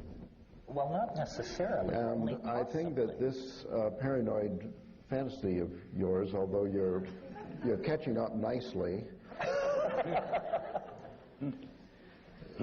actually was first put forward by John von Neumann in 1947, when he invented cellular automata en route to creating self-replicating machines. Now, his idea, like yours, was 50 years ago that the machines will become a society and take over, and that's good, but they won't be free of our meddling unless they can actually construct themselves. If they depend upon us to do the farming and nutrition and to replace their chips and stuff, then we will be able at any time to do a revolution and revolt. So we destroy them. In order to really succeed as a successive life form in the evolution, the YK boundary of the future, they would have to be able to fix themselves. And so he set about trying to make self-replicating machines in 1947.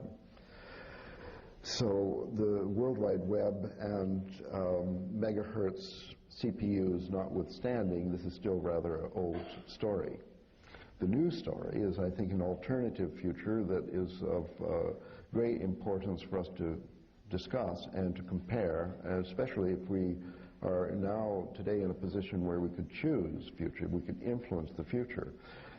This one is more in the direction of Donna Haraway and the cyborg idea that envisions, which is obviously natural for us, the co-evolution of our own future society with that of the machines that we've created. Alexander Marshak, I mentioned, he analyzed the early hominid evolution in terms of the precise scratches made on one rock with another. He noticed when binocular vision allowed us to use our hands in separate cooperation, one holding and the other knocking, to make those beautiful flint weapons. And we certainly depend on the automobile. We are in codependence relationship with automobiles. Having partnership with machines is not new. Here's an idea where the machines sort of dispose of us, like those flint rocks dispose of our ancestors or something. That is, I think, it's a paranoid fantasy without any basis. And if there would be any basis, only because we allowed it to create this basis for self-survival without co-evolution with us by oversight, because the very fact that we are at a hinge of history means that what we say and think, even individually, matters enormously in the long run. That's the teaching, if there is any, of chaos theory. So the very fact that we discuss this today may actually save humankind in the future from being obsoleted by some kind of high-tech blood which takes over at within the heart, as it were. Well, let me try to answer this. I mean, I think the concept which John von Neumann didn't have on his plate was the idea of virtual reality.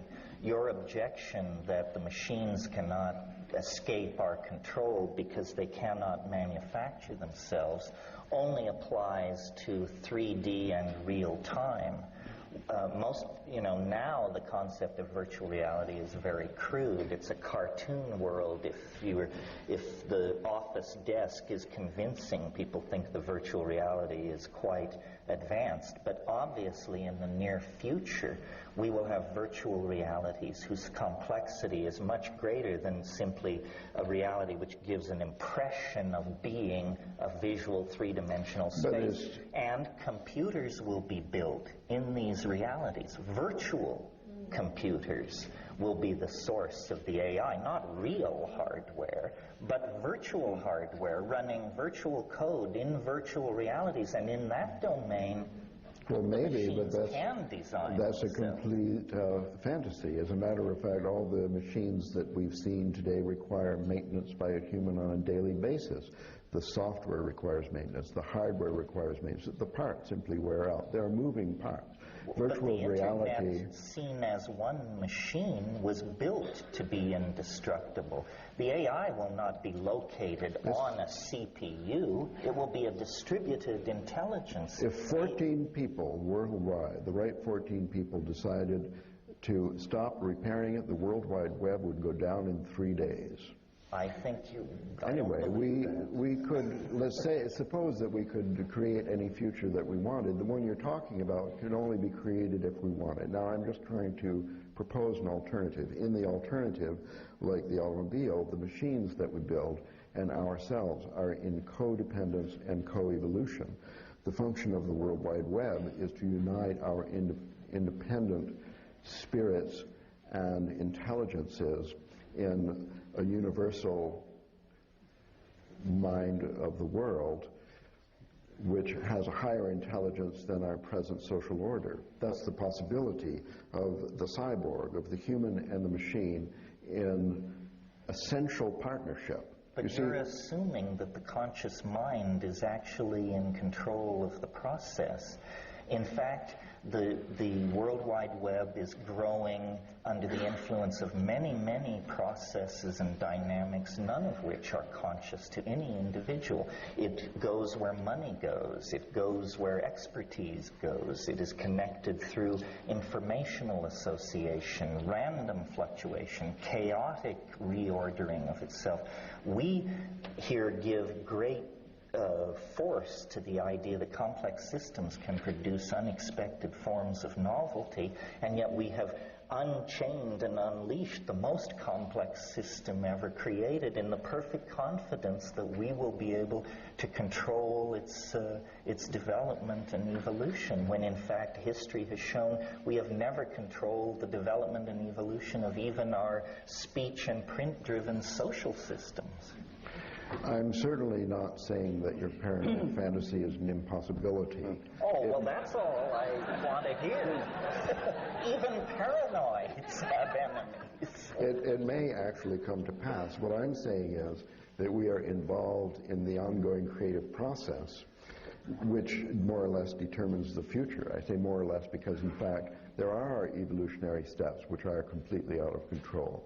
Something totally unexpected will happen, but for much of the time in the past, we've seen, I think, Darwin emphasized this in his later theory, that it is ethics, it is a moral sense on the part of human, which was the dominant factor in the evolution past the earlier stages. In the creation of societies, it was altruism, essentially, was involved in going from where we were to where we are. And it could well be that without love, for example, the further evolution is impossible. Not only that there will be an unwanted backstep in the evolutionary process, but in fact it may be a fatal one.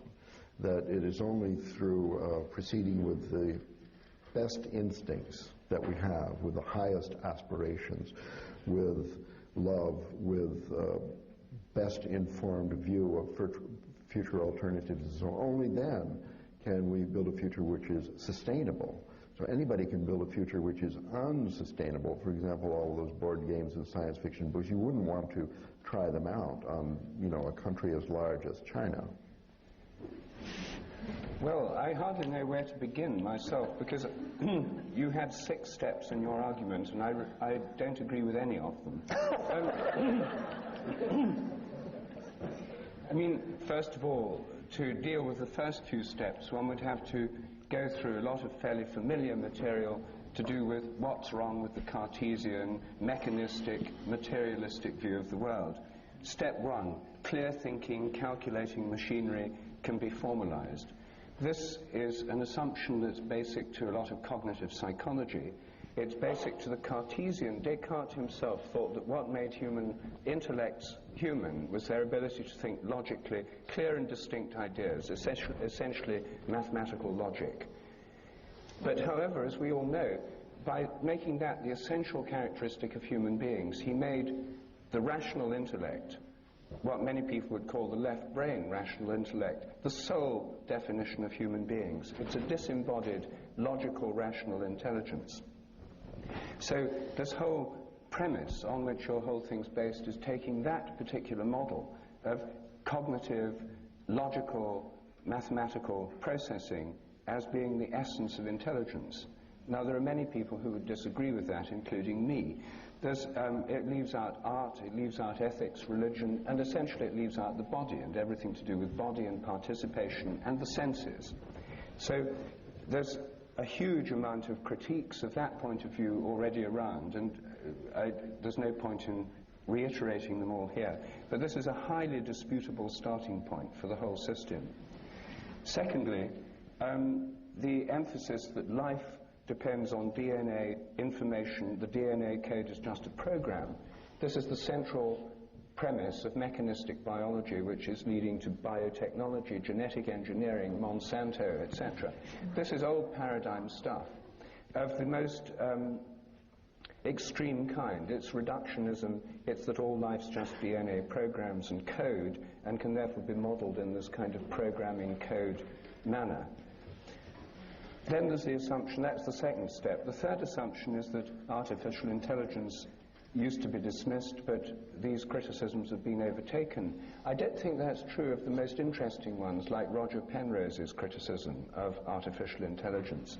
Here's a quantum physicist who says that if the brain is a computer, then it's not going to be a regular digital computer, it's going to be a quantum computer. And all this kind of digital computing doesn't really take into account quantum logic, the computers of the future. People are already working on quantum computers, and if quantum computers are made, and if they work, they'll work in a completely different way. I think your case would be much stronger if there were quantum computers. I think we'd have sort of morphic resonance telepathy around the world rather than clogged telephone lines and information that clunks slowly in front of you on this But world you wide yourself web. are saying this is coming, Well, and I agree. I'm saying that if it comes, it'll be quite different from anything that you've talked about.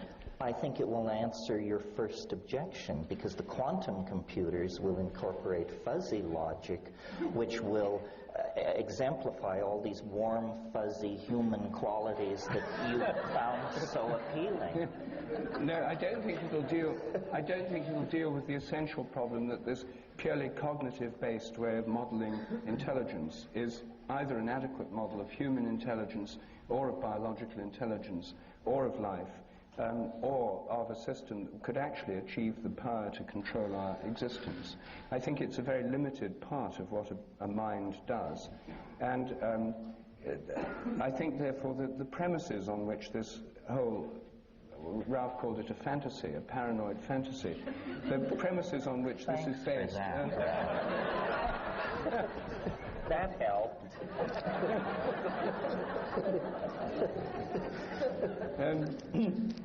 I think the premises on which this are based are old paradigm premises, and they're ones that I think there are many reasons for thinking we need to go beyond. I think the internet has achieved a great deal, but I just can't see that it's an adequate vehicle for what, in your mind, precedes the arrival of the internet, namely this great intelligence that's going to direct human history. I've heard different McKenna versions of this controlling intelligence over the years. And this is the first time I've heard it embodied in the internet. I mean, I agree that...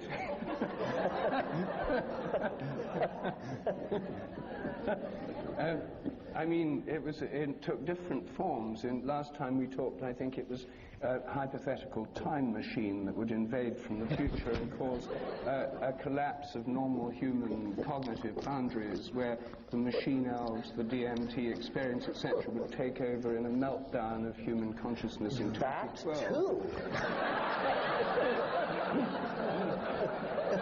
Well, perhaps I should just end with a question. This comment, what is the equivalent of DMT for this machine intelligence that's taking over the world?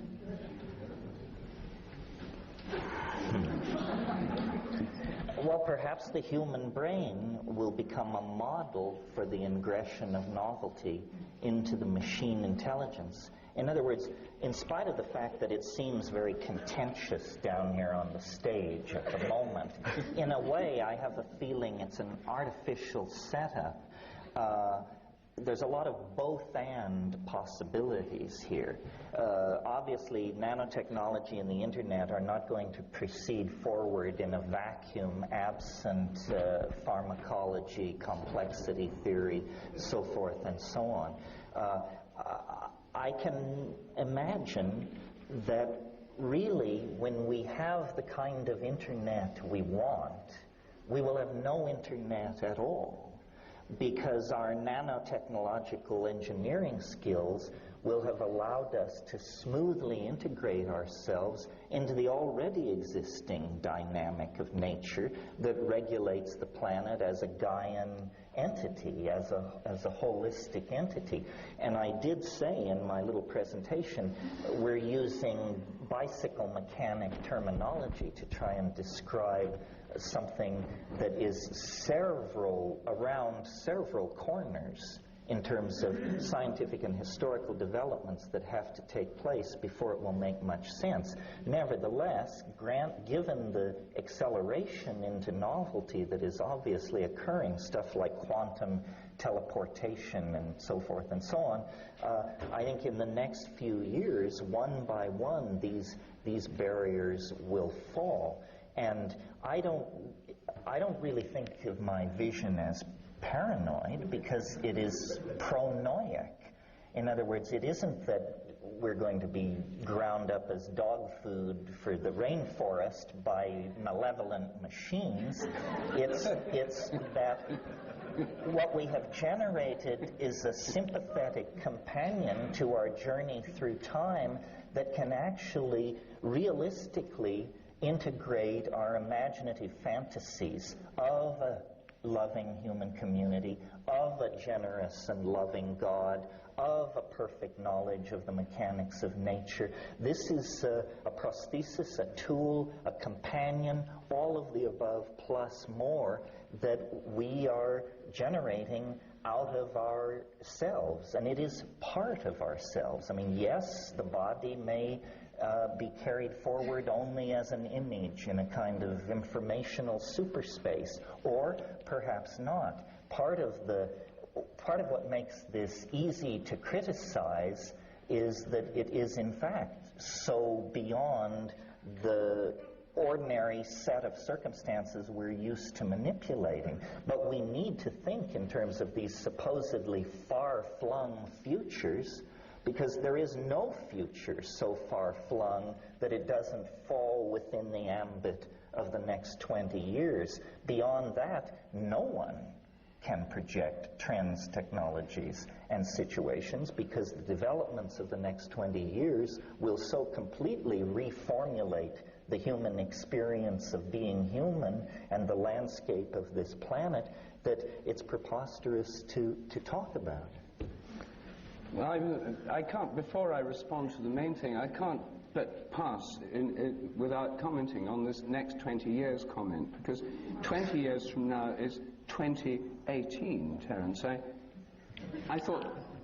It was rounded up. Yes. Well, not rounded down. 2012 is some kind of benchmark in this process. In other words, perhaps that's where we get the explicit emergence of the AI.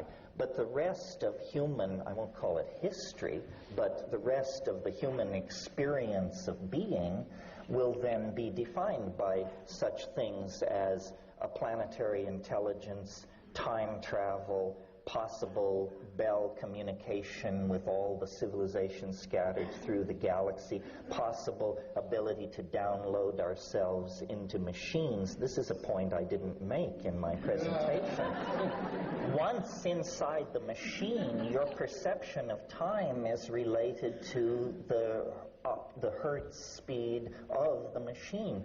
The world could disappear in 2012, but there may be a billion eternities to be experienced in machine time. It's only the tyranny of real time that makes 2012 seem nearby and overwhelming. It may lay as far away in terms of events which separate us from it as the Big Bang does. Time is not simple. Time is defined by how much goes on in a given moment, and we're learning how to push, tetraflops of operations into a given second. So I think it's trickier than you think and harder to corner me than you may suppose. All right, well, that was a mere comment on your aside about 20 years. I never expected to hear that phrase from you, but I now realize that there are such complexities layered in that. Well, I have to build in trapdoors because we're getting closer and closer. But if we take you see, one of Penrose's critiques of the artificial intelligence thing is in The Emperor's New Mind and his other books, is that real intelligence doesn't just involve adding information in, processing more information, transmitting more of it. It involves sort of jumps to a higher point of view where the information can be integrated in a new way. There's something happening in intelligence, in creativity, which is not just lots and lots of information pouring through the World Wide Web. And the idea that it would miraculously emerge from pumping in more and more stuff, it would not, according to his critique, is not going to happen. Something more than that would be necessary for this to occur. And I don't think that this model you've put forward would really deal with that question, the emergence of real intelligence. Well, I don't know what real intelligence is. This is probably part of the problem. We need to get some definitions. It's certainly true, I referred to Dreyfus's book, What Machines Can't Do, that we're reaching some places in the process where certain people's theories and ideas will probably have to be abandoned and thrown overboard. This is a good thing. We are going to find out whether the universe is a Cartesian machine, whether Boolean algebra is sufficient, whether we need fuzzy logic, whether the heart and the head can or cannot be integrated. These are not going to remain open questions unto eternity. In fact, they will be dealt with in this narrow historical neck that we are all experiencing and that we call the Millennium.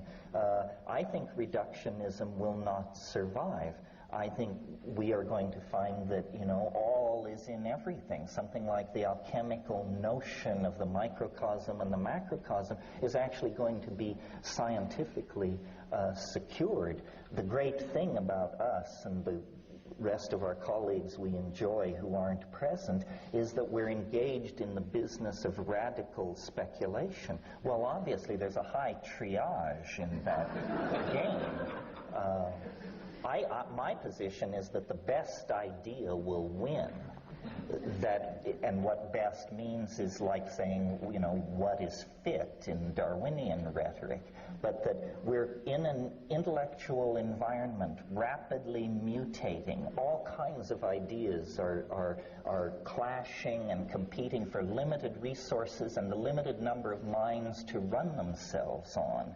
And the most efficacious, the most transcendental, the most unifying ideas are naturally going to bubble to the surface. And for guys like us, the name of the game is to just be a little bit ahead of everybody else on the curve so that we can perform our function as prophet. But you want to be a prophet, not a false prophet.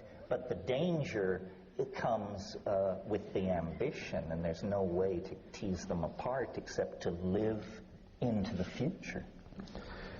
Certainly the intelligence of this future machine knows all about stupid behaviors on the planet, like nuclear arms races and so on. So do we not have to expect in the near future an email, massive emailing, which announces, I am the alien object that Terence told you about, been in stealth, and let me give you an idea about managing the arms race between India and Pakistan. We feel personally very threatened by this, and we want you to carry out certain actions which you can't imagine and we can't actually do.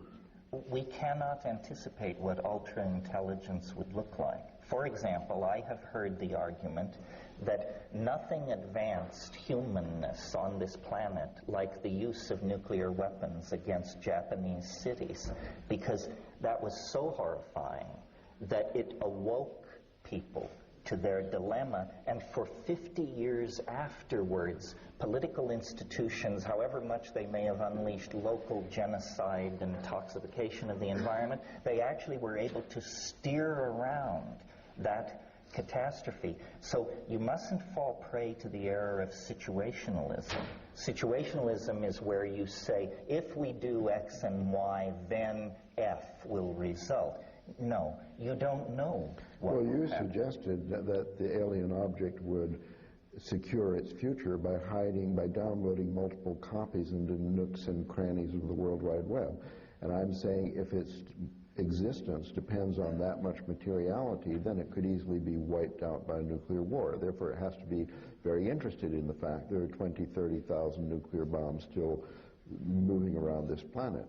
I would hope so, but that's only my opinion. In other words, noticing that all newborn creatures need some period of time to adjust to their environment and get their legs, and that's true of everything, I suppose, right down to amoebas, I extrapolate to the idea that the AI would need a period of time to get hold of the situation. But Hans Moravec suggests that phase might last under a minute or two. I see. So this is not the end of childhood. This is the childhood of the end. Yes, the child is father to the man. And in that equation, we play the role of child, and the man that we produce is this integrated intelligence, which is ourselves. It isn't alien. It is no more artificial than we are. That conundrum should be overcome. It is simply the next stage of humanness.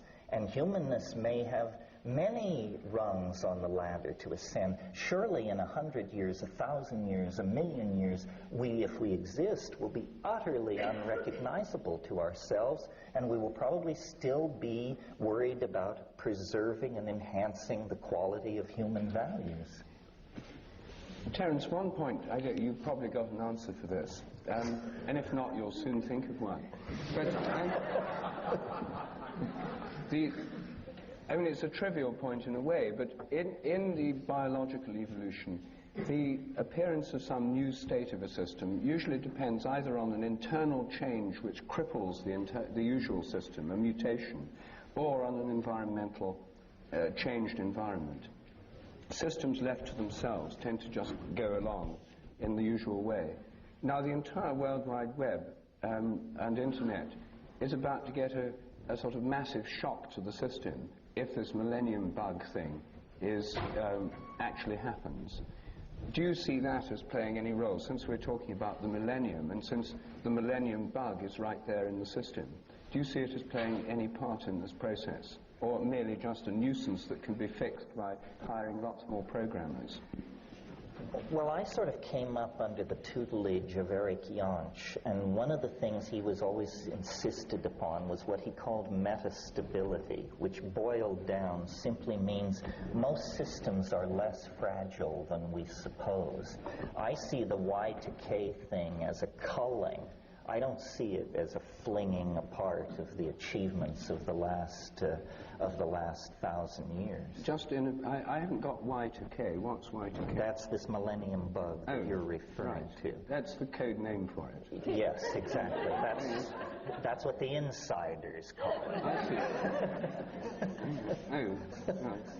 So, but you know, you say there has to be a sudden change to force the evolution of a system.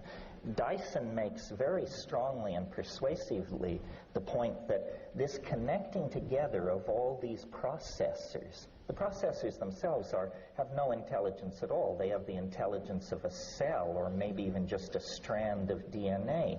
But for our own mundane reasons, we connected all this stuff together, but now it expresses dynamics which we do not understand or cannot describe. So I believe that the forcing of the system has already occurred. And now the web, it's simply a matter of bandwidth and linking more and more processors together. And there will be all kinds of emergent properties. I could argue somewhat facetiously, but it's a point of view, is that this incredible economic expansion that we are undergoing, that seems to violate the laws of economic fluctuation, is because econometric models and the data on which they depend have both been refined through the existence of the internet to the point where we actually can control and manage global economies. In principle, they are not uncontrollable. They are simply very complex systems. If I'm right, we may be in the first few years of an endless prosperity, because our machines, our models, and the data those machines need is now of such high quality that there won't be crash, bust cycles. Now, we could pick up the newspaper tomorrow and prove me wrong, but this thing has already I'll prove you wrong today. outlived itself many times. So you say. Tell me how this prosperity is going to be maintained through the intelligence of an econometric model of the world economy when the human population is still exploding exponentially. Well, there are limited resources and there's growing pollution. It's a disembodied model, that's the trouble. Well, you're asking for too much too soon. You forget that the Soviet Union has disappeared. The launch-on-ready, mutual-assured destruction theory of diplomacy is now obsolete. We have made incredible strides and not given ourselves any sort of pat on the back. You want it all at once. And the world is running smoother. Yes, there are people in misery. Yes, there are unaddressed problems. But I would argue that we have made enormous progress in the last decade, and enormous progress lies ahead. The situation in Ireland, the situation in South Africa, that looked like a bomb you couldn't defuse. It looked like race war and the death of millions. And in fact, it was possible to walk away from that. I think we should not be, complete airheads about this, but on the other hand, I think we should recognize that the accomplishments of the last decade are on a scale entirely different from any historical epoch previous, and they point the way toward greater triumphs of management, resource control, machine-human integration, and the delivery of a reasonable and tolerable life to more and more people. You mentioned population as a problem. Notice how far from machine interference that particular issue is, because it involves on people having less sex and fewer children. That may be the last place where the machines will bring down the hammer out of respect for their progenitors. You're going to be shocked now, Terence, but I completely agree with you when you describe the advantages of the World Wide Web. It's only the threatening aspect that I felt I had to debunk. I think you heard more threat than I intended. Well, I don't know. sometimes you sound as if you're a hired consultant from the World Trade Organization. And so I hope the check is in the mail.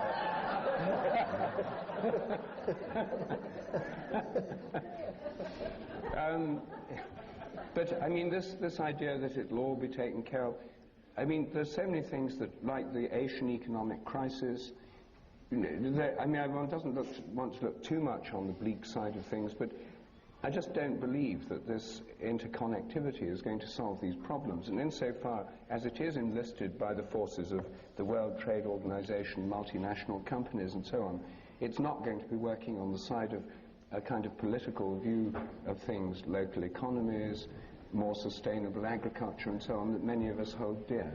Well, now I'll sound even more like a slave of the IMF. As I understand this crisis in the economics of Asia, the way it works is, if you're a third world nation, you can run your affairs any way you want. Your banking policies, your labor policies, your resource extraction policy, you can do anything you want until you screw up, as Indonesia did. And when you screw up, these guys fly in on 747s with briefcases from the IMF, and they say, it's like losing a war. They say, we're taking over. Here is your labor policy. Here is your resource extraction policy.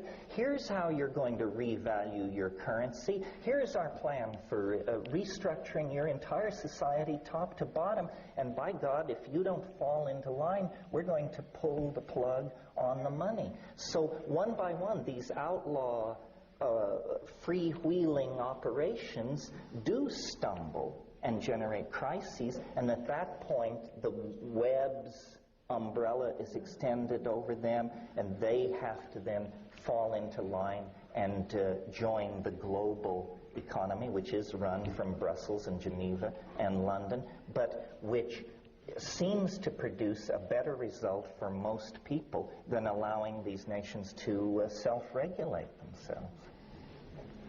Well.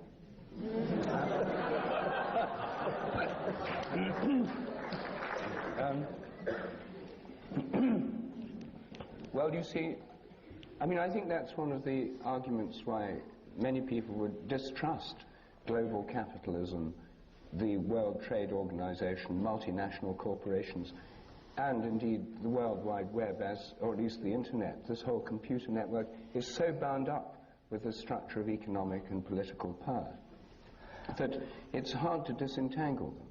And it's hard to see that this liberating force of global intelligence at work in the system, this rosy picture you portrayed to us of a huge leap forward of consciousness of humanity, moderated, led, aided by machine intelligence. It's very hard to square that with the actual picture we see before us, the political situation in Indonesia, the degradation of the environment, the burning of the forests, the depletion of resources, and so on.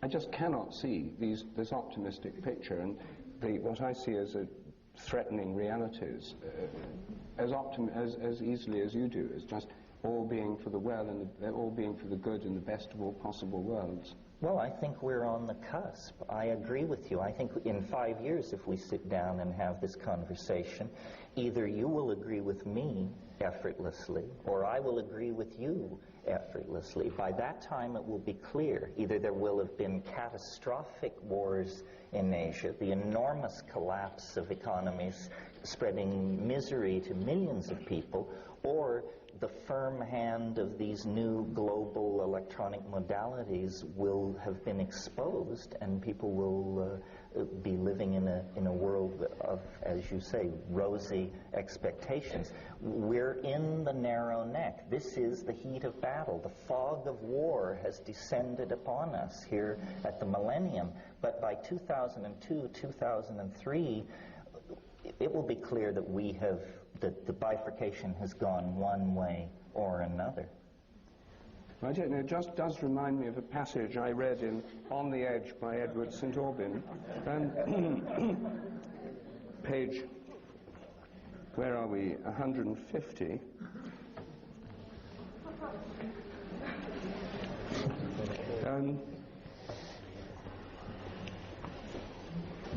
It's what Ralph Abraham calls the sunset effect, said Kenneth.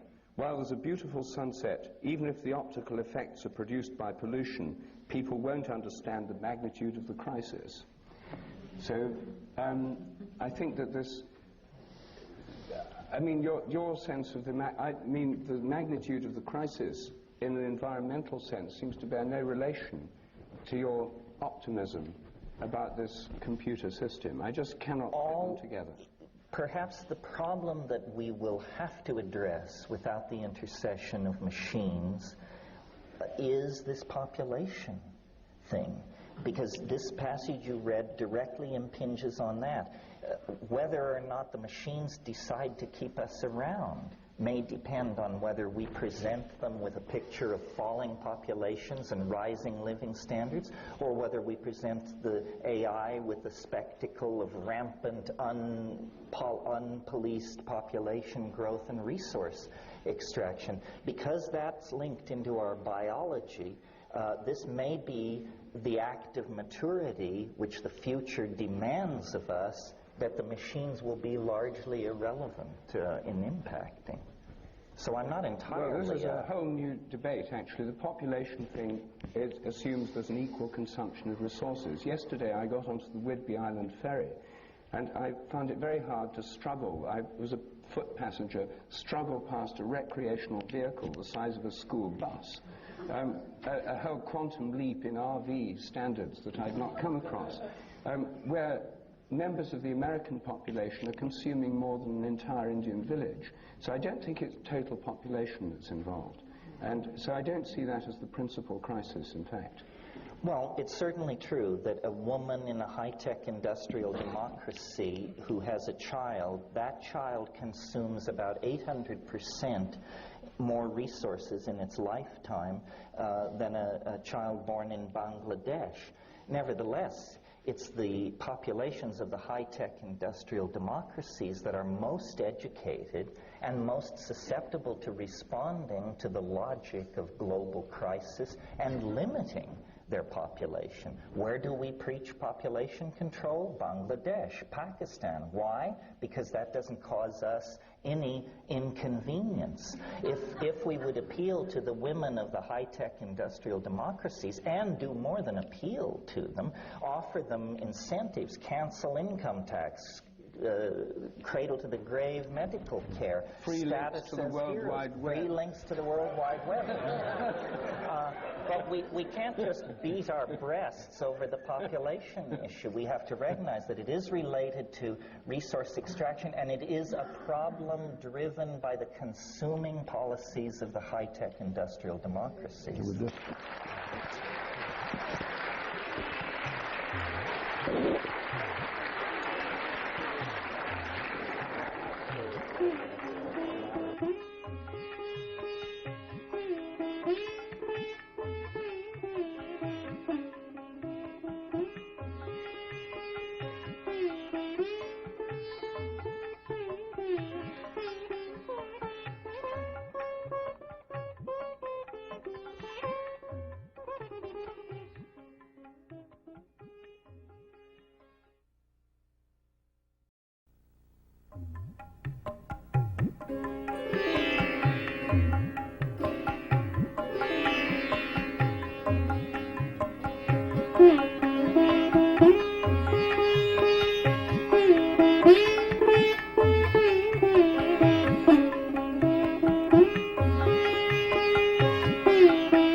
The call for our gathering, the announcement, part of the con which brought you here, mentioned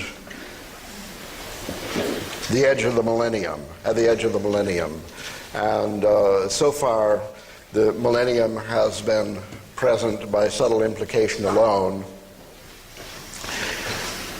So I think to honor our commitment, we'll now trialogue on the edge of the millennium. Is okay? It's okay. Now, in our just appeared new book, The Evolutionary Mind, there is a chapter near the end called I forget what it's called. It's about utopianism and millenarianism. Two pretty long isms which altogether add up to an overdose of different approaches to the future which are more or less classical. And there we spoke extensively of the extant literature and literary tradition and industry of utopian and millenarian genre. So that kind of utopian and millenarian stuff is not what we're going to talk about in this trialogue. I want to introduce a completely different notion of the millennium, and I'm interested more particularly in the edge of the millennium.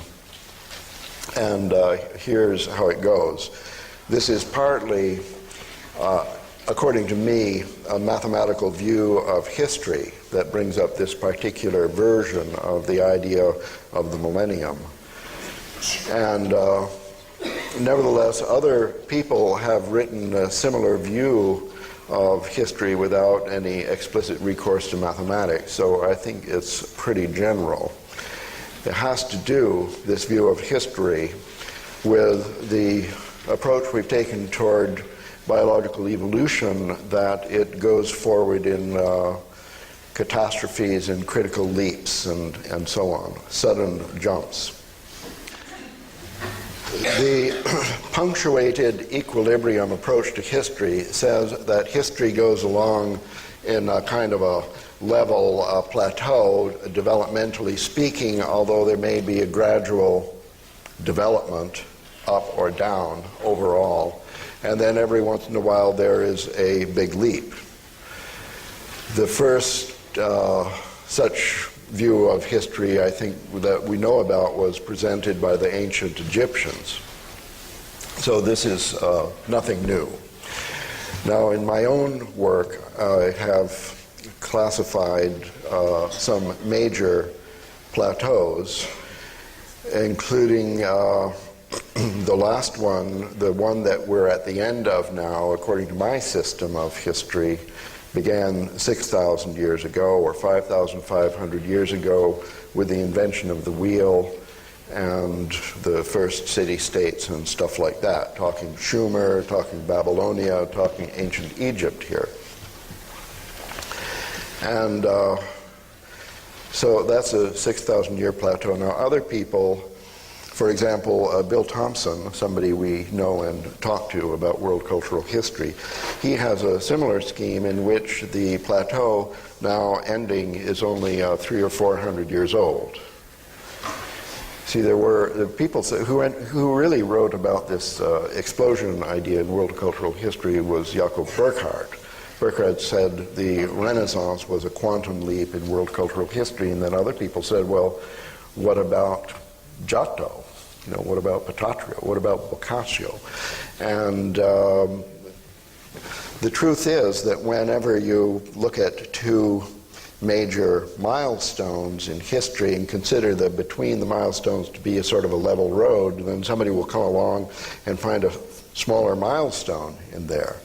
Nowadays we have fractal geometry, so we think that this is natural. Between any two big catastrophes there'll be 10 smaller ones. Between any two of the smaller ones there'll be 40 or 50 little teenier ones, and so on. The first person I know who put forward such a fractal idea of history, that it's not continuous, it's discontinuous, but the discontinuities are more or less dense, as in a fractal, the first such person is you, Terence. I give you credit in writing in my entry in the Encyclopedia of Time. You maybe have never read that book. Never read it. Well, there you'll find your name mentioned in a flattering way by me of all people. Immortality at last. At last.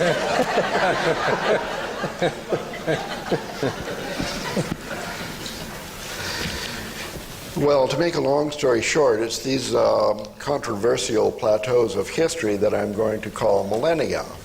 And then if you want to go back to chapter 10 of the Evolutionary Mind and to read there about the history of the millenarial concept, then you'll see that the first one, wherein the number 1,000 was actually mentioned for the length of one of these plateaus, it gave his name to the thing.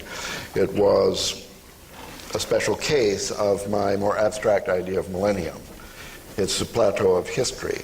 And what I mean by the edge of millennium is those times when there's the snap-out from one equilibrium to another. Cro-Magnon comes out of Neanderthalis or whatever it is, and oxygen comes out of the archaeobiological background and whatever. And the interest of this, according to me, is why are we here? Who would talk about the evolutionary mind? Who cares about the good and evil and the evolution of species and so on?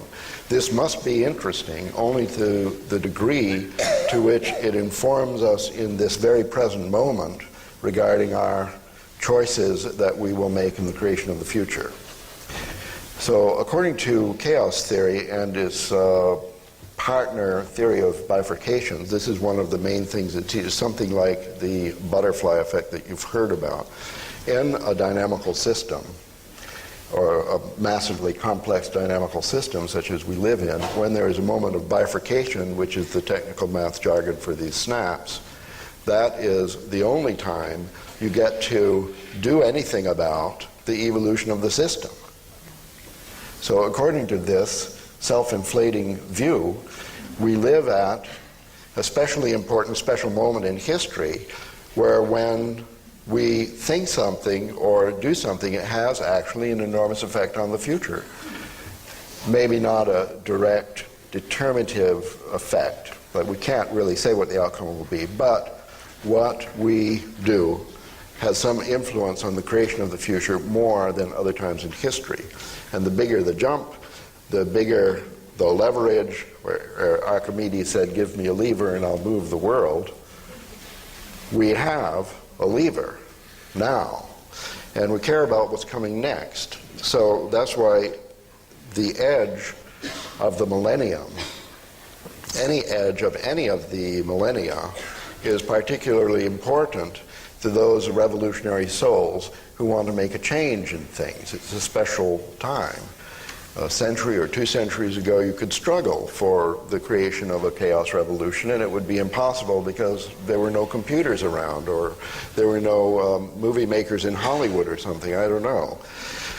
It takes more than we know about to create these special opportunities. And anyway, that's what I mean by millennium, and that's what I mean by at the edge of the millennium.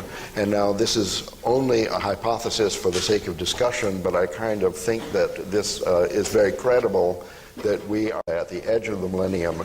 And now this is only a hypothesis for the sake of discussion, but I kind of think that this is very credible that we are now at the edge of a millennium.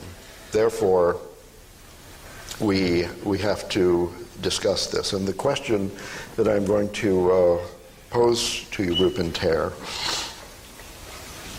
if this isn't too radical, is to what degree do you think actually that what we are doing now matters in the creation of the future? And if there is any possibility that what we do matters in the creation of the future, what kind of future or what kind of change are we trying to create? And to what degree what we are actually doing, for example, what we are talking about today, what we are doing today, to what degree could that possibly be a real effect, a real benefit in creating the future that we want to create, in contrast to other things that we might do, like go to the beach and pray or whatever.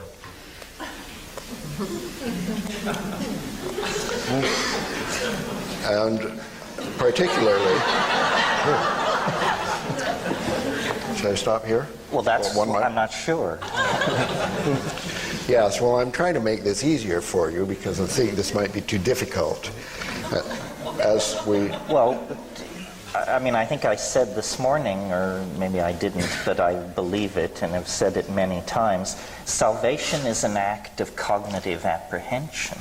So we do matter, because to the degree that we are ignorant avidya in the Buddhist lexicon, we retard universal progress towards some kind of enlightenment. But the doctrine of avidya, this is standing for all time since 1800 BC. Do you agree that this is a special moment? Yes, I think so. Not only a special moment, but the other thing I would call people's attention to is the fact that no matter whether you scammed your way in here today, and no matter whether you're going to go back to an appliance box that you live in under a bridge, the odds are that you are very close to the top of the pyramid of global empowerment.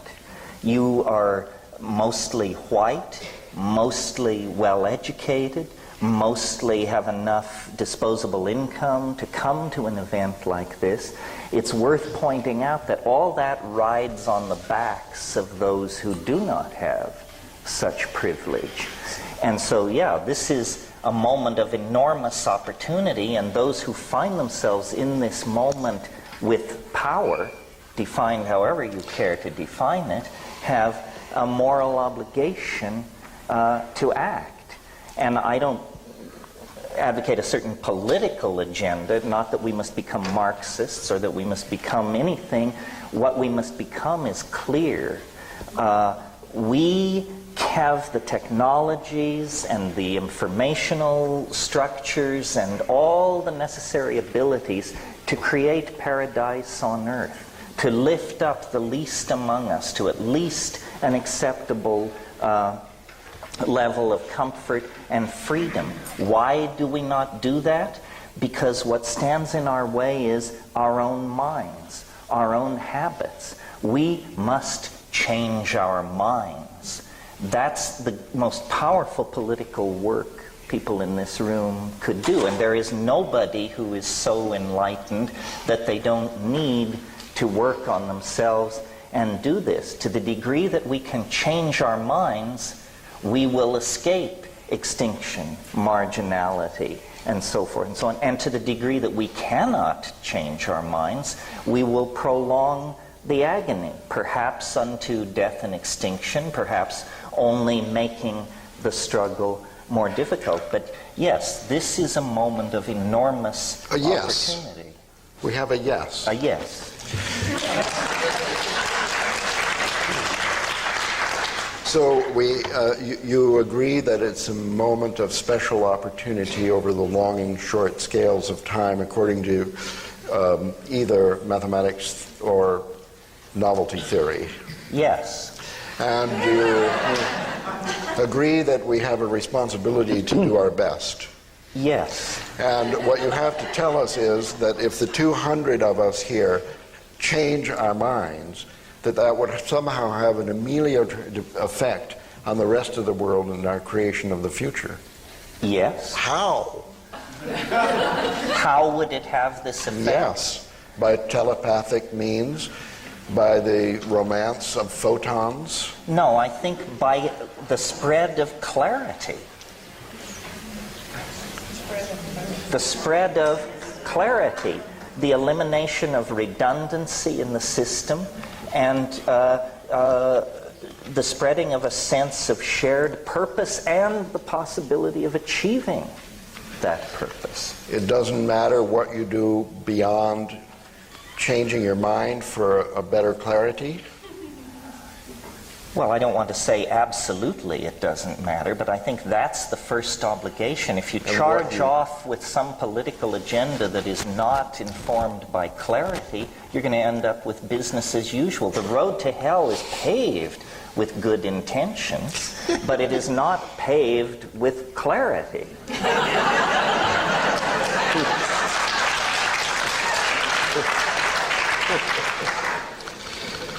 So you're, for example, what you do in life, you barnstorm giving lectures, you write books, and you create a website.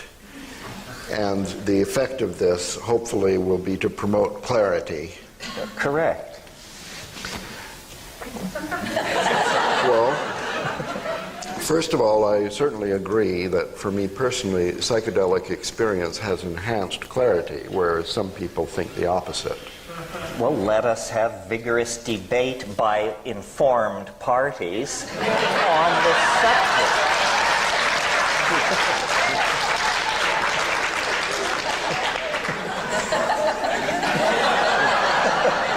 Don't forget, I've given over 300 calculus lectures in this room. It boggles my mind to look out and think, well, yeah, this is Santa Cruz. This must be Santa Cruz. You know, this is the real Santa Cruz. What do you think, Rup? Well, the question really is, I mean, changing minds, you were talking about the butterfly wing effect. The question is, if we change our minds, can it have a larger effect on other people's minds? Yes. Because if we decide to recycle yet more newspaper and so on, it's not going to have that much effect. The changing mind thing, the butterfly wing analogy, suggests some major change of mind spreading through our culture.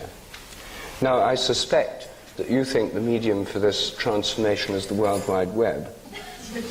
I suspect that Terence thinks the medium... Well, I think telepathy is equally powerful. Yes, but... Wait, I want to hear his suspicion of me. World Wide Web? Yes, I think... No, psychedelic drugs. World Wide Web, psychedelic drugs. I still haven't understood the psychedelic drug agenda. Britain has the highest percentage of psychedelic drug consumption in the Western world at the moment, and it's not entirely clear that this has resulted in clarity spreading through... Britain is the source of and the fountainhead of the worldwide youth culture that is creating the new music, the new dance, the new forms of community, and the new resistance to consumerist values. So don't sell the old UK Come shore. to the rave tonight and see clarity created. Yes, a crucible of clarity as Home at Last plays. And Terence takes the microphone. And well, it's not always perfectly clear. Terence takes the microphone. And well, it's not always perfectly clear what's going on when you have your nose in it, you know. Well, I mean, my own agenda relies partly on the World Wide Web, not as strongly as yours. And here in this room is Matthew Clapp, who kindly runs my World Wide website. Sheldrake.org. Yes. But my own view is that this clarity involves breaking the spell of rationalism, Cartesianism, a spell woven more powerfully than ever before this morning by Terence. I mean, it took on a new level of spellbinding in the way you described it. It's to recognize that we're far more interconnected, we're far more participatory in our relation with the world than this cognitive kind of science and cognitive model of the mind would tell us. And so I think the secret to waking us up, one of the secrets, is psychic pets. As you know, this is one of my particular themes. And the purpose of... I wrote a book which some of you may have seen called 7 Experiments That Could Change the World. The purpose of this was to find simple experiments that could give us clarity on issues that we know about already, which could actually have a transformative effect on our view of the world. They're to do with changing our scientific view of the world. And the scientific view of the world is a particularly important part of the spell that binds us all and that affects our whole civilization, our whole industrial culture. And it's an exceptionally narrow and dissociated view of the world at the moment. The reason I think psychic pets could play this part is, first of all, there's more of them than psychedelics. I mean, they're everywhere. There are lots and lots of dogs and cats that have telepathic bonds with their owners. About 50% of Americans feel that they've had a telepathic bond with an animal. Now, to recognize what so many people already know, through experiments to test these to see if they're real, and so far the experiments suggest they are real, this can give permission for people to recognize what they already know. Then all these closet holists, or most of us are closet holists, can come out and recognize that there's this kind of interconnection with other species and with each other that's been going on all the time, but which has been suppressed from the level of supposedly rational discourse by the idea that this is all superstition, it's not scientific, it's irrational, and so forth. I think that one of the big difficulties in our culture is the split between the rational, educated part of our minds, which we put on in public, and the participatory sense of connection which we have at home with gardens, plants, children, animals, lovers, and our nearest and dearest. And these are so dissociated that it's very hard for people to recognize that they're related in any way. Lots of dogs know when their owners are coming home in a kind of telepathic manner and wait at the door for them while they're on the way home. I calculate that tens of thousands of American scientists have dogs waiting at the door for them when they get home from the laboratory, even if they come at unusual times and in an unusual way. Yet, this phenomenon has been so subject to taboo that it's never been investigated scientifically at all. It could have been investigated at any time in the last 500 or 5,000 years. But the fact is the first investigations are happening at present. Here in the room is David Brown, who works with me, is based in Santa Cruz and is doing experiments with psychic dogs, cats, and cockatiels in Santa Cruz County. And if any of you have such animals, please let him or me know at the end, because we'd love to investigate your animals. You can take part in this research. So I think that grassroots research based on phenomena that are actually common sense, that are part of everyday life for many people, could help to wake us up, to give a greater clarity about what's really going on, and make us recognize that there's far more interconnection between us and other species and us and other people than is admitted in the scientific view of things, which is the worldview which most people feel they have permission to talk about in public. So I think that this transition, a butterfly wing effect, would be a few dogs and cats that do this being proved scientifically to be able to do it, shown on TV, would probably overnight give millions of people permission to recognize and talk about these events in their own lives. And never again would the subject be able to be stuffed back into the closet. I think these could lead to a great change in the way we think about the world. Now, it's not, of course, it's several steps from that to solving the ecological problems of the world, to dealing with the problem of multinational corporations and so on. But it's a step towards clarity, and it's one that could spread very quickly. Well, it seems to me the overarching theme here that unites all three of our positions is boundary dissolution. Psychedelic drugs dissolve boundaries. The World Wide Web dissolves boundaries. And certainly the discovery that our pets are communicating, anticipating, and understanding us is a boundary-dissolving perception. So really what we're saying is we must dissolve the artificial boundaries that confine our perceptions. Someone once said, if we could feel what we are doing to the earth, we would stop immediately. Because a man hitting himself on the head with a ball-peen hammer stops immediately. The feedback loop is very short. So we have compartmentalized our lives, and this allows us to do the fatal and lethal work that is destroying the planet, destroying community, so forth and so on.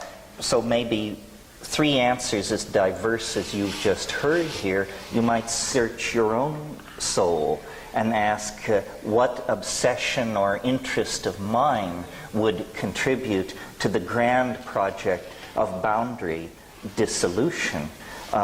Certainly, it is not the affirmation of cultural values. Culture is a scheme for maintaining and creating boundaries. It replaces reality with a linguistically supported delusion, and behind that delusion then pogroms, programs of genocide, arms races, sexism, racism, all can operate very, very comfortably. Ralph earlier mentioned love.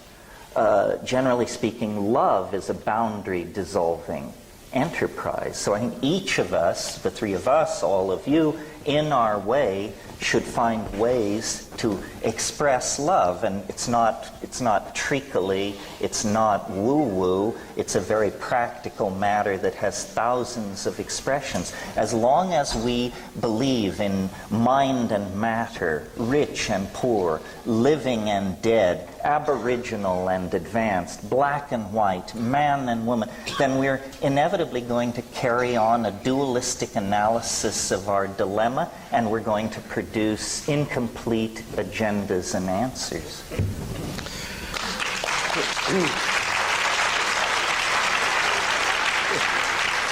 Well, this is good. I agree with everything. I admire you both for your revolutionary efforts.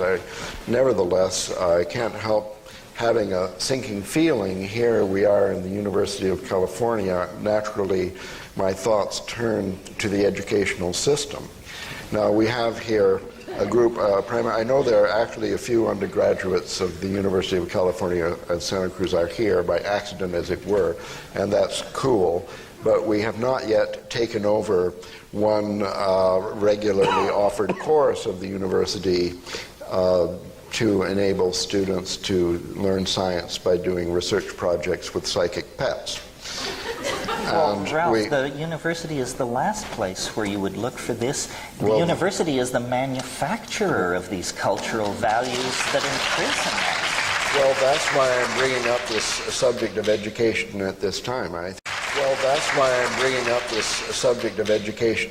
time. I think we've discussed the problem of education before, but my experience is that no amount of clarity in this group of 200 and other like groups is going to matter one whit when we are all adults. You see, the next generation will have to face the same butterfly problem with the same lever, because the majority of people will have their paradigm set in K through 12 in some archaic school system that sees its primary business to work against a worldwide cultural revolution.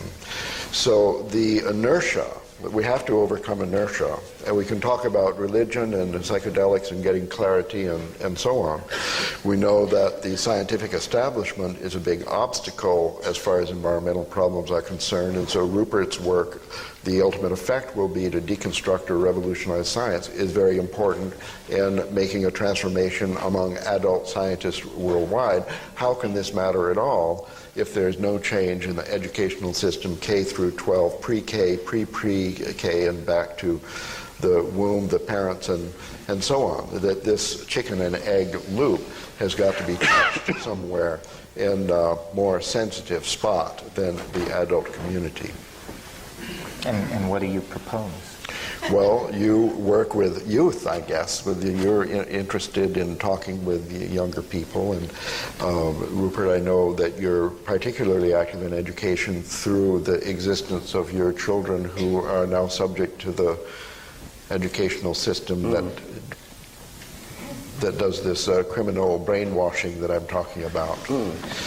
So I'm just posing this now. Do you have any idea as to the transformation of our school system by a change of curriculum or the entrance of any weird idea into the actual program which trains most children worldwide? Well, I ought to have.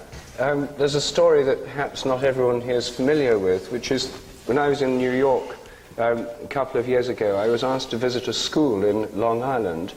I was particularly urged to go there. A private helicopter was sent to take me. And I was asked to address the board and the teachers of this school. And when I asked them what they'd like me to speak about, they said they wanted me to speak about the rectified Sheldrake principle, on which their entire curriculum was based. So when I said, what is the rectified Sheldrake principle? They said that that was the very question they were asking and hoping that I would explain.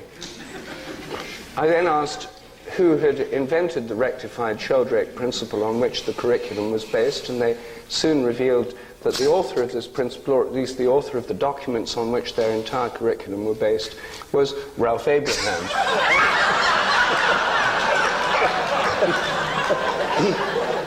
By careful questioning, I was able to find out that the rectified Sheldrake principle meant that because of morphic resonance and habits of learning, the sequence of events in which people should learn things in school should follow the historical process. So in history, you learn first about the Sumerians, Egyptians, etc. Then you move on to the ancient Greeks, the Romans, the Dark Ages, etc. That it follows the principle. And they start in grade 1 with ancient Egypt. I calculated on this basis that the invention of the domestication of fire, which occurred between 400 to 700,000 years ago, should mean that in the toddler play groups they should be playing with fire.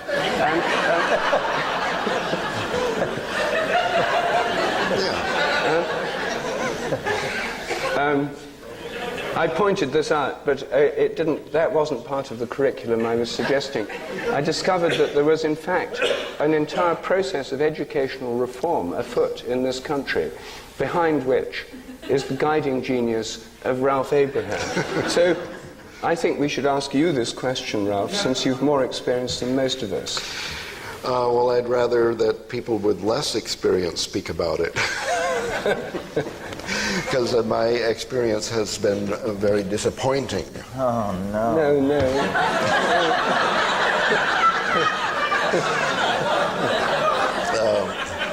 Here is the problem as I perceive it, and maybe you can help me get through this one. The children are innocent and trusting and will try any curricular reform experiment. They'll try anything, which they have done in different schools around the world with great effect. It was only a couple days ago I was at the Intel farm, they call it, in Oregon, where 10,000 people work on realizing Terence's dream. And making psychedelic drugs available to everyone? Oh, a different dream. And they know what I mean. Chips, not hits. Casually over lunch, I revealed my revolutionary program for the schools to a software engineer who was sitting there, and he said, "Oh, well, this historical curriculum." He said, "I'm an Armenian, and Armenia Algeria." He said, "I'm from Algeria, and my school was exactly it was wonderful." So there are places in the world where even my experiment has been tried. The problem is this: the children, okay, the owners of the school, the people, everything is fine. The problem is with the teachers and parents. The teachers have been trained. That's one problem. And the parents have been frightened, I guess. So the parents absolutely refuse any experiments that would affect their children because the danger of a failure. You see that they consider the current system, which is guaranteed to fail, is somehow safer than an experimental system that might fail. The insecurity itself is a source of anxiety.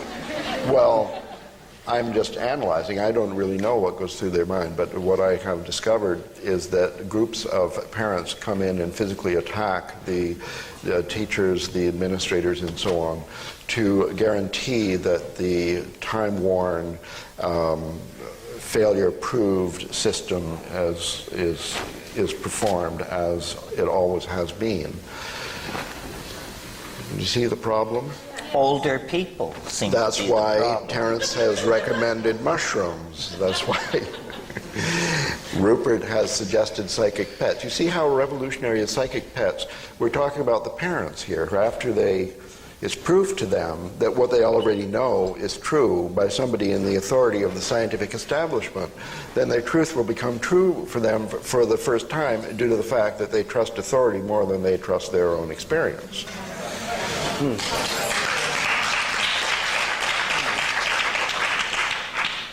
So I haven't given up yet. with the educational system, but I'm still seeking some little way around this very deeply ingrained habit. And part of the problem is, as the stakes rise, the clenching on the part of the geriatric establishment becomes even more intensified. So, for example, right now, the worldwide epidemic of youth bashing is the most counterproductive thing we could possibly generate. I mean, we're leaning on the very people who are going to have to save the situation.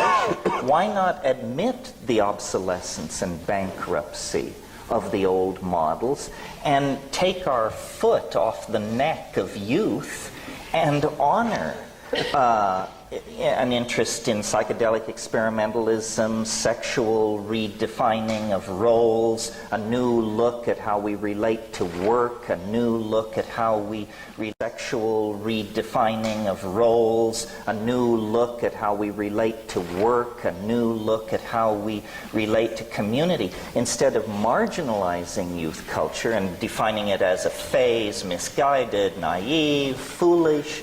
We should say, these are the uncorrupted people in society who have not yet felt the hammer of the programming and the guilt and the creodes of economic necessity, and try to build upward and outward from youth culture rather than suppressing it. For this reason, I will be appearing at a rave tonight that starts after my bedtime.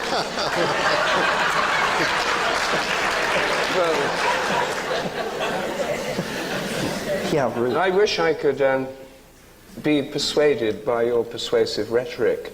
My experience of youth culture is, here are people who from the age of 2 have been watching hours a day of television, shaped by commercials cunningly designed to introduce toddlers to the consumer society, whose music is dominated by a music industry run by cynical interests, manipulative people, public relations operations, and large corporations.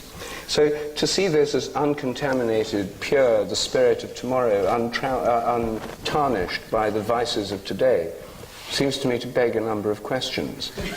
However, well, let me answer. I'll be there at the rave tonight too, Terence, and there I'll be able to see this paradise that's unfolding before us.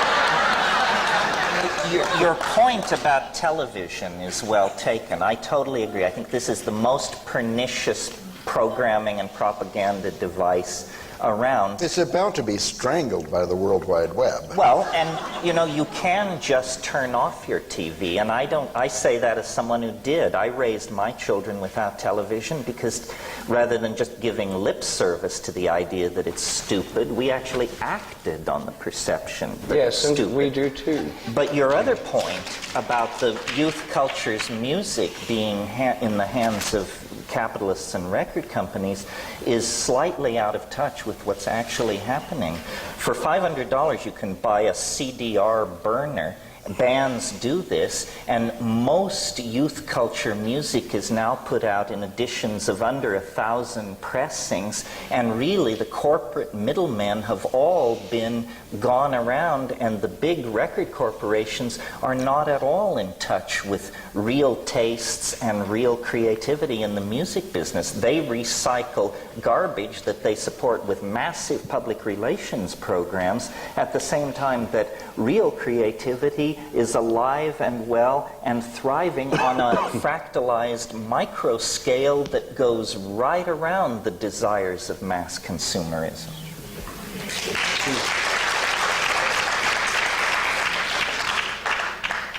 Sorry to interrupt. It would be good if there could be an experiment carried out, perhaps with you as the cheerleader, for this youth culture of tomorrow actually to be able to be permitted rather than suppressed and so on, to see what happens. There are quite a number of experiments in this, I would have thought, going on spontaneously. It's not as if all these people involved in this culture are totally controlled by parents, teachers, etc. Many of them are not under direct control in this way at all. So, but you're still going to have educational systems, school systems of one kind or another. And it's not clear to me that more raves and psychedelics are going automatically to generate that. Well, I would offer as an example, I think the place on the planet where youth culture is most in control of the social agenda, in other words, where youth's preference for psychedelic drugs is honored, where youth's music is honored, where microeconomic systems built by youth are honored, is the Netherlands, Holland, lowest AIDS infection rate in Europe, lowest heroin addiction rate in Europe. Heroin is legal. Prostitution is legal. There are actually very large-scale social experiments going on that embody the values of youth culture, and they're producing saner, less stressful, more life-affirming and human societies than anything going on inside the high-tech industrial democracies that set the global agenda, I think. Well, I often visit Holland, and I must say I hadn't quite noticed such a striking difference between them and the rest of Western Europe. Well, but that's really because you come from London, where also these things are happening. But if you lived in Berlin or Rio de Janeiro or Houston, I think the contrast with the Netherlands is quite astonishing. Didn't mean to stop the show, folks. Ralph, you're not saying enough. Oh, am I guilty then of too much self-indulgence? No, you've posed important problems. Yes. You've shown how on the edge of the millennium great steps or small steps are needed that magnify through butterfly effects. Yes. You've asked me and Terence what you think they should be. Yes. You've told us you're disappointed by your own experiments with the reform of the educational system. Yes. So what next? Well, well, as I say, I think that we're at the edge of a millennium. We're at a turning point. What may be coming down the pike could be 2 or 3 miracles that will decidedly change the definition of the problem. And in the meanwhile, I think that we're more or less stuck in the situation where we keep trying what we're doing and believing that it has at least some chance of having an effect. I think that the educational system might change itself by a miracle, for example.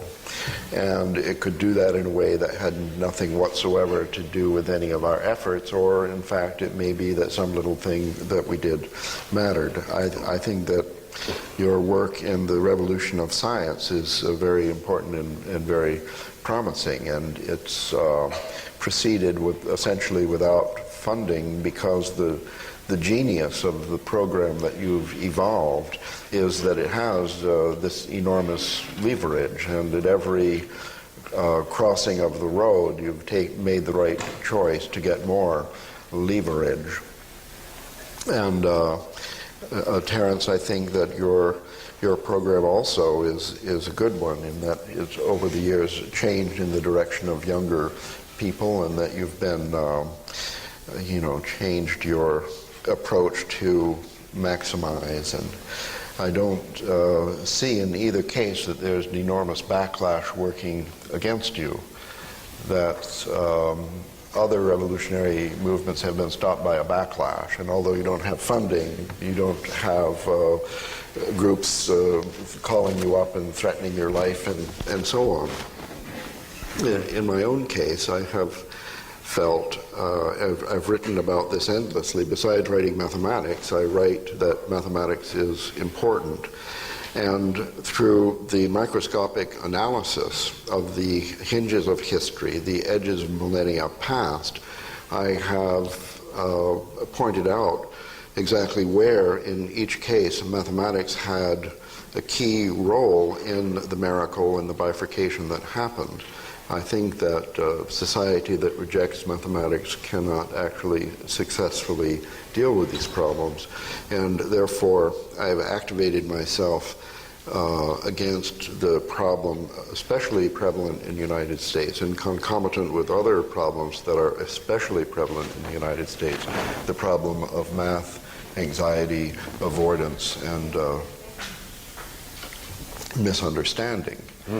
And here I would say that there is a huge institution, more or less, and here I would say that there is a huge institution, more or less, equivalent to the scientific community. This is arrayed against this information, that somehow the educational system has been particularly persistent in the destruction of mathematics, in the destruction of mathematical capability of youth, and therefore in disempowerment of the society with its critical faculty to change. I do not believe you can have any clarity of view in the progress of history with no mathematical training on the part of any of the participants. I have seen in this society that even Nobel Prize winners in physics have math anxiety to a very severe degree. I'm able to detect this because it's something that is amplified. It's behavior that emerges as soon as I walk into a room. So I guess I feel in some that my own efforts have been rather less successful, or maybe I haven't been as clever in turning to the left or right at the crossings of the road. The problem is already much less severe in other countries, so it seems like we needn't worry too much. In Europe, throughout Europe, for example, the problem of the destruction of mathematical capability is far less severe. The only thing really disturbing there is that it's growing at an alarming rate, that it's becoming, they're inheriting the disease from the United States, a spreading disease based on standardized examinations like the SAT and equivalent movements. So there you have it, a problem that's so bad that the very mention of the word mathematics produces an aversion reaction that is paralyzing, so that much as I hate to, and you've seen this today, that I can go through an entire day without mentioning mathematics, with mentioning mathematics but not the word mathematics, in the hopes of tricking people into recognizing that some ideas like this that have to do with perception of space-time patterns in the abstract, that these skills are useful. Can I add to that? I mean, I don't think what Ralph means is that it's a tragedy that most people can't factor a quadratic equation. I think he speaks as he does because he is so professionally immersed in these issues. As someone somewhat more distant from all of this, but in agreement from Ralph, the failure to teach mathematics in practical, social, and political terms boils down to a failure to teach logic and discriminating understanding. The great evil, in my humble opinion, which haunts our enterprise, and I say this realizing I'm setting the fox among the chickens, the great evil that has been allowed to flourish in the absence of mathematical understanding is relativism. And what is relativism? It's the idea that there is no distinction between shit and shinola. That all ideas are somehow operating on equal footing. So one person is a chaos theorist, another is a follower of the revelations of this or that New Age guru. Someone else is channeling information from the Pleiades. And we have been taught that political correctness demands that we treat all these things with equal weight. Because we have no mathematical ability, no logical ability, we don't know how to ask the questions that expose some positions as preposterous, trivial, insulting to the intelligence, and unworthy of repetition. So we all are very comfortable bashing science and flailing away at that, but that isn't our enemy. Science is capable of undertaking its own reformation and critique, and has been engaged in that fairly vigorously for some time. The enemy that will really subvert the enterprise of building a world based on clarity is the belief that we cannot point out the pernicious forms of idiocy that flourish in our own community. And this problem is growing worse all the time. I mean, just pick up a copy of Magical Blend or Shaman's Drum, and you will discover an appeal to the level of intellect that makes what's going on with television advertising look like a meeting of the Princeton Institute of Advanced Study. We have tolerated too many loose heads in our community.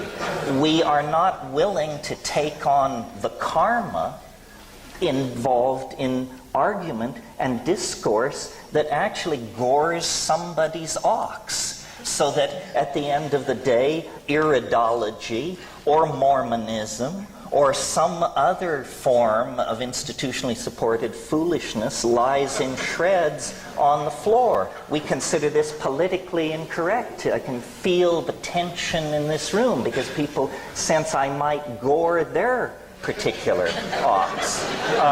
If we had learned mathematical logic or reason or rules of evidence, when someone approaches us excited to inform us that the ruins of Lemuria have been spotted in the deep sea off Big Sur or something like that, we would be able to respond to that with the contempt it deserves. I had a conversation about this recently with someone who, if I had to describe their job category, I would describe them as mafiosa.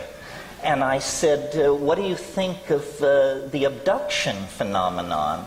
And without hesitation, this person said, there are just so many foolish people in the world. And to me, all of these things are intelligence tests. And the people who pass the intelligence test are not worrying about pro bono proctologists from other star systems showing up unannounced in their bedrooms. So, we have perfected politeness. We have perfected the ability to listen to damn foolishness without betraying by so much as the flick of an eyebrow that we realize what we're in the presence of.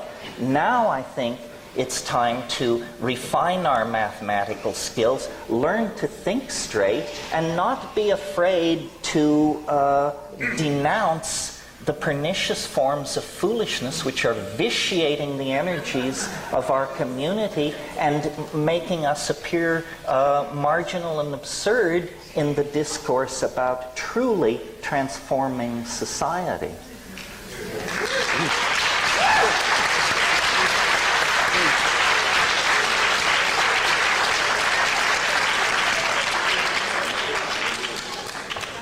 Well, I can't wait to see this laboratory of clarity unfold before me tonight. As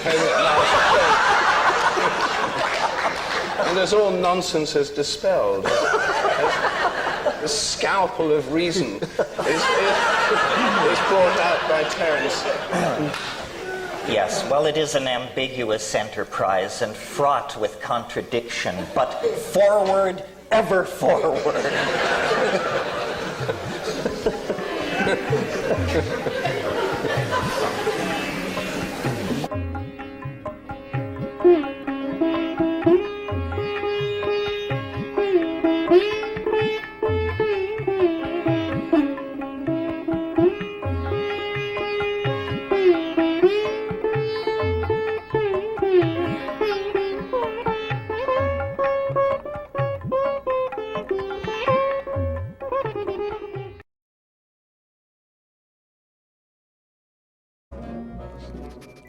Bunny!